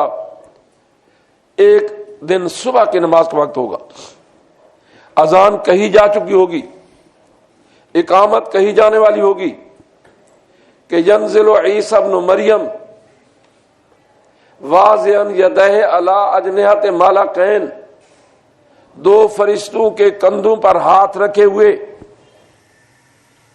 ینزل عند منارۃ البیضاء شرقی دمشق کا، جامع مسجد دمشق کے مشرقی مینار کے قریب نازل ہوں گے اور صفیں کراس کر کے پہلی صف میں آئیں گے۔ امام جو مصلی پر ہوگا یہ درخواست کرے گا تقدم یا روح اللہ فصلی لنا، تو حضرت عیسیٰ علیہ السلام فرمائیں گے قد اقیمت لک، اس کی اقامت آپ کے لیے کہی گئی ہے، اس کی اقامت۔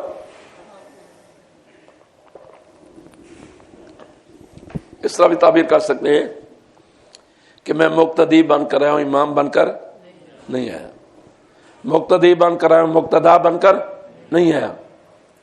تو اس پر رحمت دو عالم صلی اللہ علیہ وسلم نے فرمایا کیف انتم اذا نازل فیکم ابن مریم و امامکم منکم، اے میرے امتیو اس وقت تمہاری عظمت کا کیا عالم ہوگا، اس وقت تمہاری شان کا کیا عالم ہوگا کہ جب حضرت عیسیٰ علیہ السلام آسمان سے نازل ہوں گے۔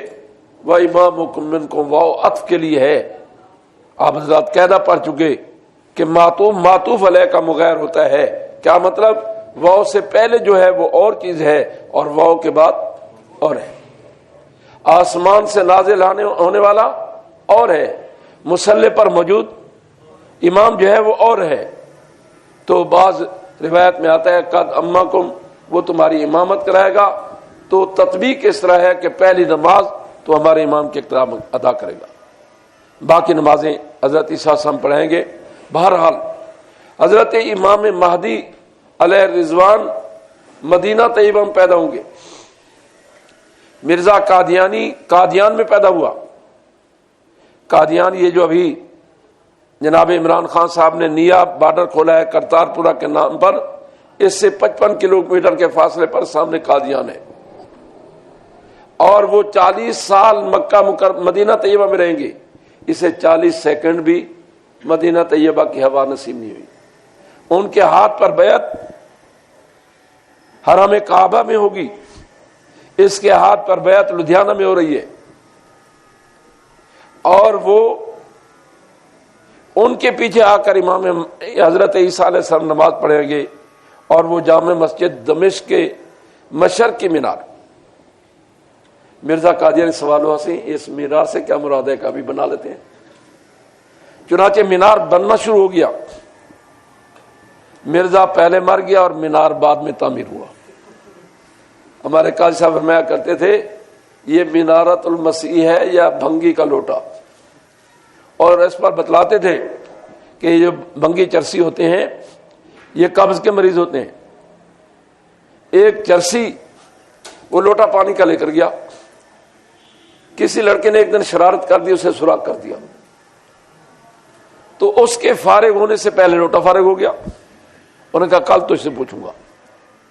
تو اگلے دن وہ لوٹا بھر کے گیا، پہلے استنجا کر لیا، بعد میں تقاضا کیا، میں کہ یہ منارت المسیح ہے کہ بھنگی کا لوٹا؟ مینار پہلے ہونا ہے اور مسیح بعد میں آنا ہے، اور یہاں نام نہاد مسیح پہلے ہے اور مینار بعد میں تعمیر ہو رہا ہے۔ اور آج بھی وہ مینار موجود ہے، آج بھی وہ جامع مسجد دمشق موجود ہے، مسجد اموی، بنی امیہ کے زمانے میں مسجد تعمیر ہوئی اور اس کا مینار بھی مشرق کی طرف ہے، مینار کا رنگ بھی سفید ہے، نیٹ پر بھی دیکھا جا سکتا ہے۔ ہمارے دوست خانقاہ سراجیہ سے وہ کیلنڈر شیئر کرتے ہیں تو اس پر بھی ہر دفعہ اس مینار کی تصویر آتی ہے۔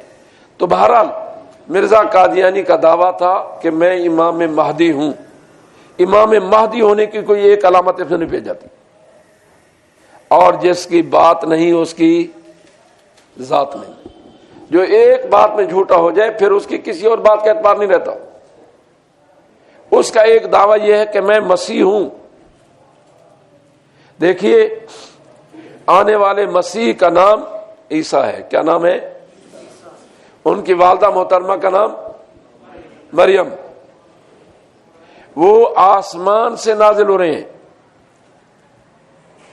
اور جامع مسجد دمشق کے مشرقی مینار کے قریب نازل ہو رہے ہیں،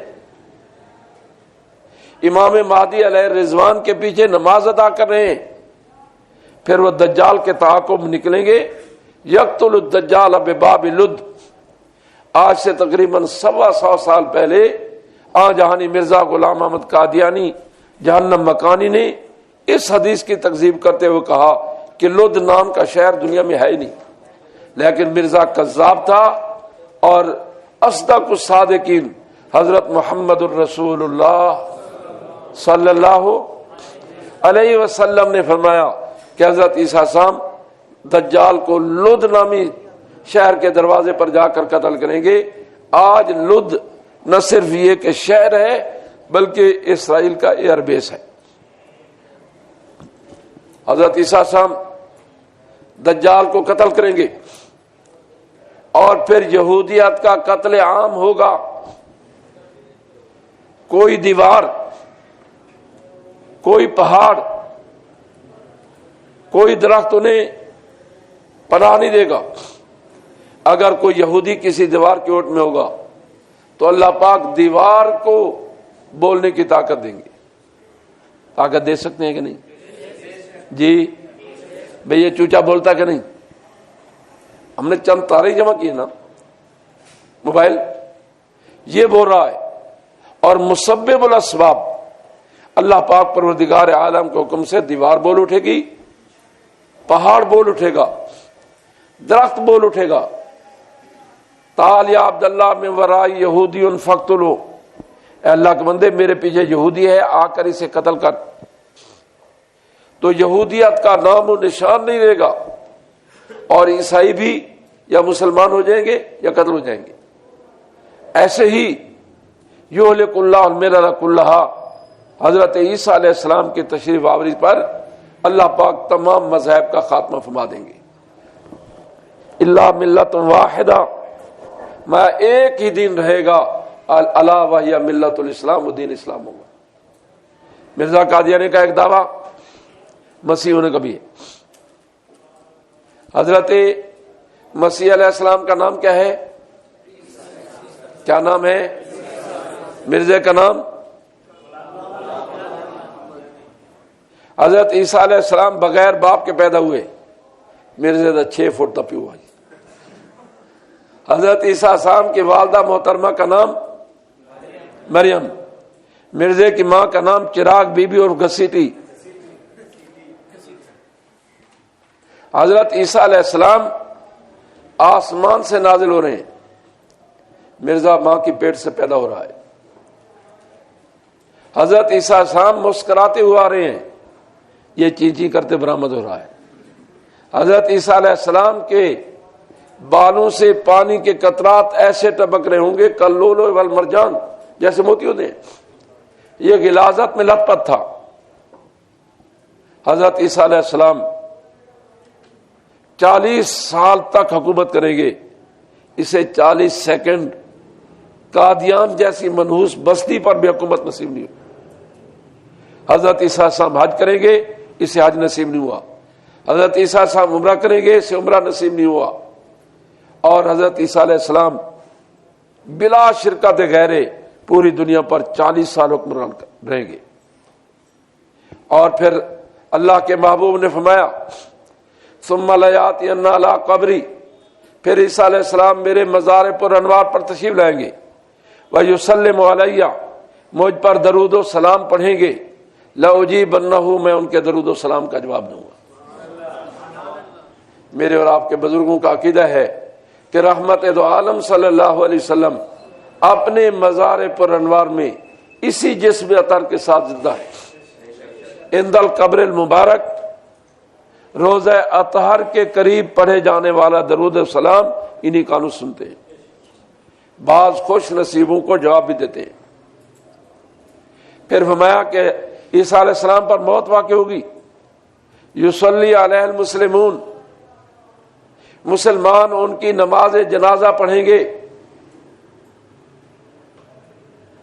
مرزے کی نماز جنازہ مسلمان نہیں پڑھا۔ یدفن معی فی قبری، میں اب میرے مزار پر انوار میں دفن ہوں گے۔ مرزے کی قبر کہاں بنی؟ قادیان میں، جہاں گرمی کے ٹائم کتے آرام کرتے ہیں۔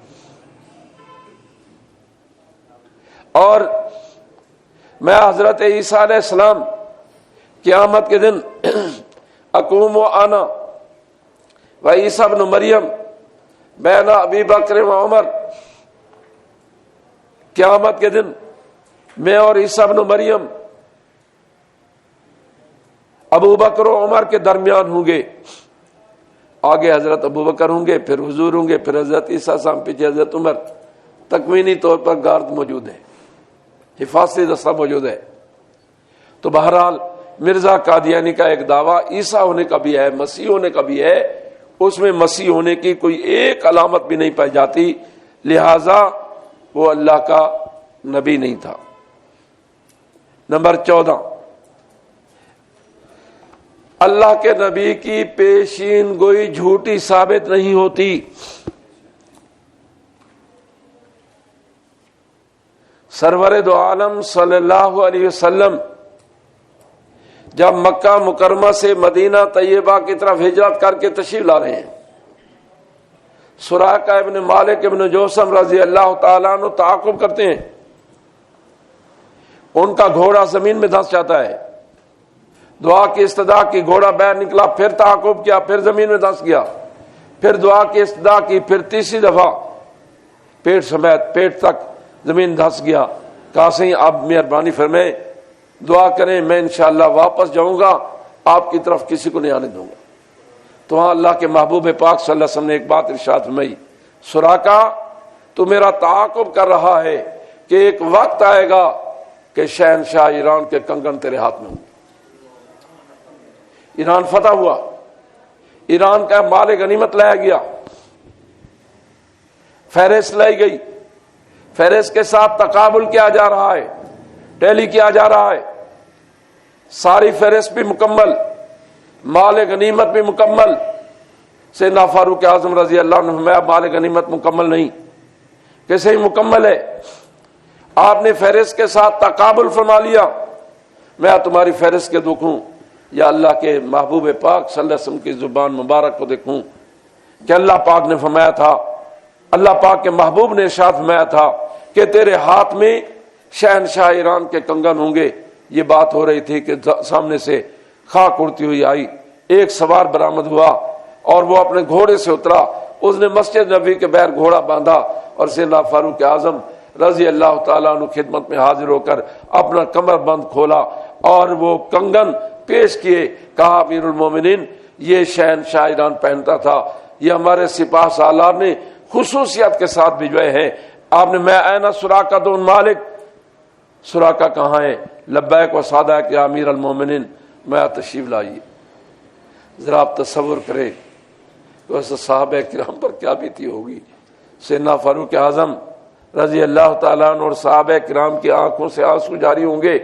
سراقہ بھی رو رہا ہوگا کہ اللہ کے محبوب نے ایک بات ارشاد فرمائی تھی، اللہ پاک نے اسے 100% سچ کر کے دکھایا. مرزا قادری نے کہا مکہ میں مریں گے یا مدینہ میں؟ کہاں موت آئی؟ بولو. او لیٹرین مردے ہو نہیں شرمایا تو بول دو شرما رہے ہو. مرزا قادیانی کو موت آئی لاہور میں، اور ایسی کیفیت میں موت آئی ہے کہ دونوں راستوں سے غلاظت جاری تھی.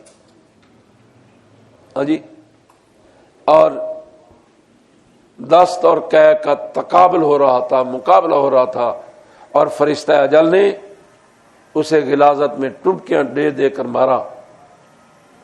تو اس نے کہا تھا مکہ میں مریں گے یا مدینہ میں؟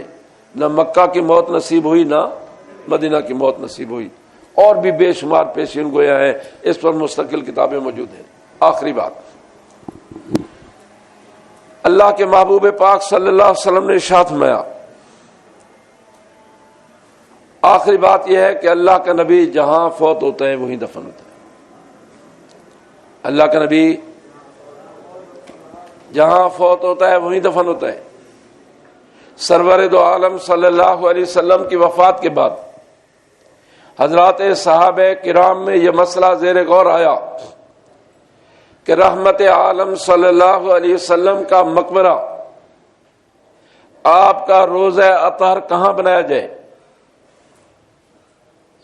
تو حضرت صدیق اکبر رضی اللہ تعالی نے فرمایا، سمعت من رسول اللہ صلی اللہ علیہ وسلم شیئا ما نسیتہ، میں نے حضور سے ایک حدیث سنی جسے بھولا نہیں. کیا سنا؟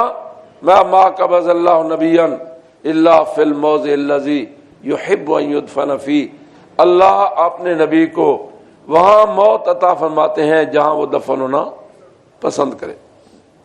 فدفنوا فی موضع فراشہ، چنانچہ جہاں رحمت عالم صلی اللہ علیہ وسلم کا انتقال ہوا وہیں آپ کی تدفین ہوئی.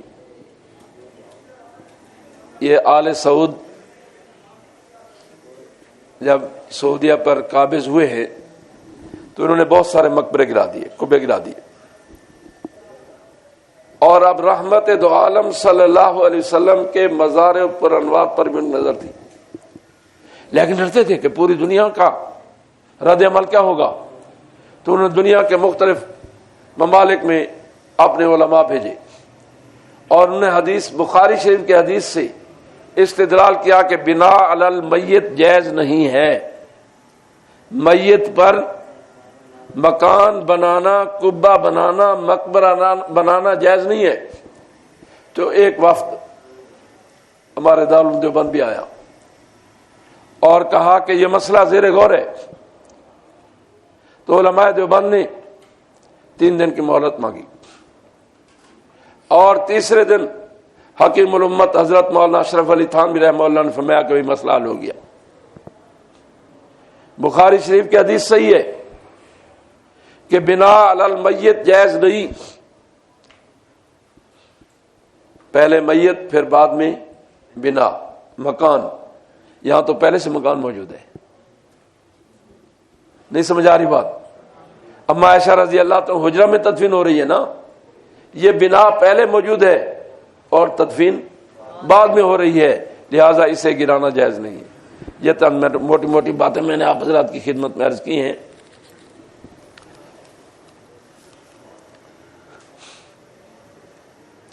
حضرت ایوب علیہ السلام کو تحریک لگی تھی، اس بارے میں کیا کہتے ہیں؟ میں نے جس کا جواب دے دیا تھا کہ حضرت ایوب علیہ السلام کے متعلق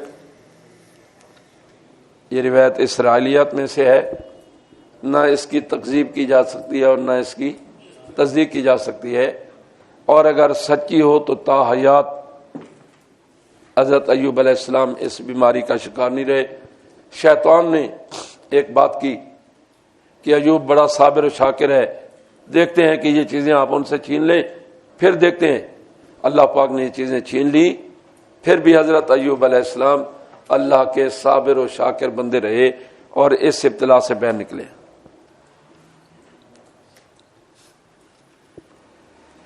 جب شعر علماء کو عیب لگاتا ہے تو پھر امام شافعی یہ شعر کیوں کہا؟ آپ کو بچانے کے لیے کہا ہے۔ نہیں، شعر کہنا ایسا معیوب نہیں ہے، لیکن مستقل شعر یعنی یہ نبی کے شایان شان نہیں ہے۔ علماء کے لیے گنجائش موجود ہے، لیکن حضرت امام شافعی رحمہ اللہ کا اپنا ذاتی نظریہ ہے نا کہ اگر علماء کرام کے لیے شعر کہنا جائز ہوتا تو میں لبید سے بڑا شاعر ہوتا۔ بنا المیت کا ایک اور یہ جواب بھی ہو سکتا ہے کہ آپ میت نہیں حیات ہیں۔ بالکل صحیح ہے جی۔ دیکھیں، ایک دفعہ جھنگ گیا تو ایک تبلیغی جماعت آئی ہوئی تھی اور وہ ساری مماتیوں پر مشتمل تھی۔ ہمارے دوست مولانا ظہور احمد ثاقب، مولانا ظہور احمد عمر ظہور صاحب نے کہا جی آج صبح آپ نے حیات عیسیٰ علیہ السلام جمع حیات النبی صلی اللہ علیہ وسلم پر بیان کرنا ہے۔ میں نے یہ گفتگو جو آخر میں اختصار کے ساتھ کی، یہ کی ذرا تفصیل کے ساتھ، اور میں نے کہا قادیانی جو ہیں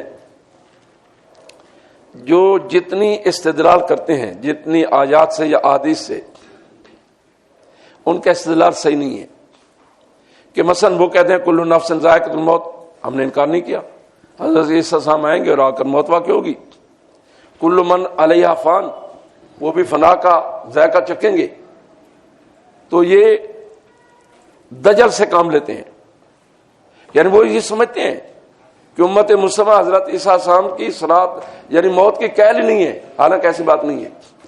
ایسے ہی رحمت دو عالم صلی اللہ علیہ وسلم کی حیات بعد الوفات کا مسئلہ ہے کہ اللہ کے محبوب صلی اللہ علیہ وسلم کو جو وفات کے بعد حیات حاصل ہے وہ اسی جسد اطہر کے ساتھ ہے یا اعلی علیین میں ہے۔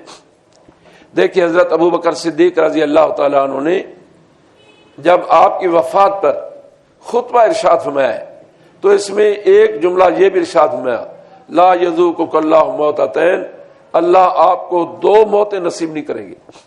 یہ دو موتیں کیا ہے؟ ایک موت وہ ہے جس کا ذائقہ میں نے بھی چکھنا ہے اور آپ نے بھی چکھنا ہے، اور حضور بھی اس سے گزر چکے ہیں۔ دوسری موت کون سی ہے؟ دیکھیں حدیث پاک میں آتا ہے اور بخاری شریف کی حدیث ہے کہ جب انسان کو میت کو قبر میں دفنایا جاتا ہے، اتاہ ملکان یوقظان ہی اور یجلسان ہی، فرشتے آتے ہیں اس میں روح پھونک کر اسے اٹھاتے ہیں اور اس سے سوال و جواب کرتے ہیں، من ربو کا، ما دینو کا، من نبیو کا۔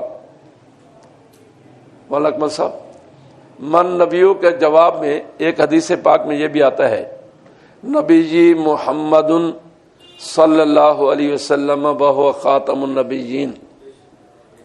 سب کہہ دیجئے سبحان اللہ۔ ختم نبوت کا کام کریں گے تو انشاءاللہ یہ جواب آئے گا، انشاءاللہ کریں گے انشاءاللہ۔ تو بہرحال اب جو ہے میرے اور آپ کے لیے اور عام موتا کے لیے ہے کہ جواب صحیح ہونے کے بعد اسے کہتے ہیں یہ تیرا جنت کا ٹھکانہ ہے۔ اگر تو مسلمان نہ ہوتا اور صحیح اعمال اختیار نہ کرتا تو پھر یہ جہنم کا ٹھکانہ تیرا ہوتا ہے، پھر اس کی روح کفس ہنسی سے پرواز کر جاتی ہے۔ یہ میرے اور آپ کے لیے اور عام موتا کے لیے ہے، لیکن اللہ کے نبی کو دوسری موت نہیں چکھائیں گے۔ دوسری موت سے مراد یہ ہے، کوئی گل سمجھ آئیے؟ مرزا قادری صاحب مسلمان تھے اسلام؟ ہاں مسلمان تھے نا، ایک حنفی تھا، ایک اہل حدیث تھا اور ایک شیعہ تھا۔ حضرت عیسیٰ صاحب کو دنیا میں دوبارہ آنے کا کیا مقصد ہے؟ حضرت عیسیٰ صاحب نے دعا مانگی جب انجیل میں اور تورات زبور میں رحمت دو عالم صلی اللہ علیہ وسلم کی امت کے فضائل پڑھے تو درخواست کی کہ پروردگار عالم یہ امت مجھے عطا فرمائی جائے۔ اللہ پاک نے فرمایا یہ امت آپ کی نہیں، میرے آخری نبی حضرت محمد الرسول اللہ صلی اللہ علیہ وسلم کی امت ہے۔ میں اگر یہ امت مجھے نہیں مل سکتی تو مجھے اس امت میں شامل فرما دی۔ تو اللہ پاک نے انہیں آسمان پر اٹھا لیا۔ ایک جواب یہ بھی ہو سکتا ہے کہ اللہ کے محبوب پاک صلی اللہ علیہ وسلم نے فرمایا ما مر من نبی الا وقد حذر امتہ من الدجال، کوئی نبی ایسا نہیں گزرا جس نے اپنی امت کو دجال کے فتنے سے نہ ڈرایا ہو، کیونکہ دجال کا فتنہ بہت بڑا فتنہ ہے، جتنا بڑا فتنہ ہے اس کے مقابلے میں بڑی شخصیت کی ضرورت ہے، اور روئے زمین پر سب سے بڑی شخصیت اللہ کے نبی کو دی ہے، کیونکہ رحمت دو عالم صلی اللہ علیہ وسلم کے بعد کسی کو نبوت نہیں ملنی تھی، اس لیے اللہ پاک نے پہلے سے ایک نبی کو آسمان پر اٹھا لیا، اور ان کی ڈیوٹی یہ لگے کہ تم نے دجال کو قتل کرنا۔ اور پہلا جواب جو میں آخر میں دے رہا ہوں وہ یہ ہے کہ اللہ تبارک و تعالیٰ نے عالم ارواح میں حضرات انبیاء کرام سے عہد و پیمان لیا، لما آتیتکم من کتاب و حکمہ ثم جاءکم رسول، سب سے آخر میں میرا رسول آئے، لتؤمنن بہ ولتنصرنہ، تم نے اس پر ایمان بھی لانا ہے اور اس کی نصرت و امداد بھی کرنی ہے۔ ثم کا لفظ بتا رہا ہے کہ یہ سب حضرات پہلے گزر جائیں گے، اور رحمت دو عالم صلی اللہ علیہ وسلم سب سے آخر میں آئیں گے۔ تو یہ بھی فرمایا کہ اپنی اپنی امتوں کو فرما کے جائے کہ وہ آخر میں آنے والے نبی صلی اللہ علیہ وسلم کا کلمہ پڑھیں، اور پھر 1,24,000 انبیاء کرام کو بیت المقدس کی جامع مسجد اقصی میں جمع فرما کر حضور کی اقتداء میں نماز ادا کرا کے عالم ارواح میں ہونے والے عہد و پیمان کی عملی تصویر فرما دی، اور ایک نبی کو آسمان پر اٹھا لیا، اور ان کی ڈیوٹی یہ لگائی۔ حضرت حسان بن ثابت تو شاعر تھے بھائی، حضرت حسان بن ثابت رضی اللہ تعالیٰ عنہ تو وہ اشعار تھے جن کی حضور خود، وہ شاعر تھے جن کی رحمت دو عالم صلی اللہ علیہ وسلم خود تصویر فرمایا کرتے تھے، لیکن حضرت حسان بیٹھے ہیں اور شعر پڑھ رہے ہیں، حضرت عمر رضی اللہ تعالیٰ عنہ آ رہے ہیں، ہاتھ میں ڈنڈا ہے، حسان نے دیکھا، اوے ابو ہریرہ دوڑ کے آ، ابو ہریرہ آ گئے۔ ابو ہریرہ یاد ہے کہ مجھے یہاں حضور سرور کائنات سامنے کھڑا کر کے شعر سنے تھے، مجھے یاد ہے۔ حضرت عمر رضی اللہ تعالیٰ عنہ مسکراتے ہوئے واپس چلے گئے۔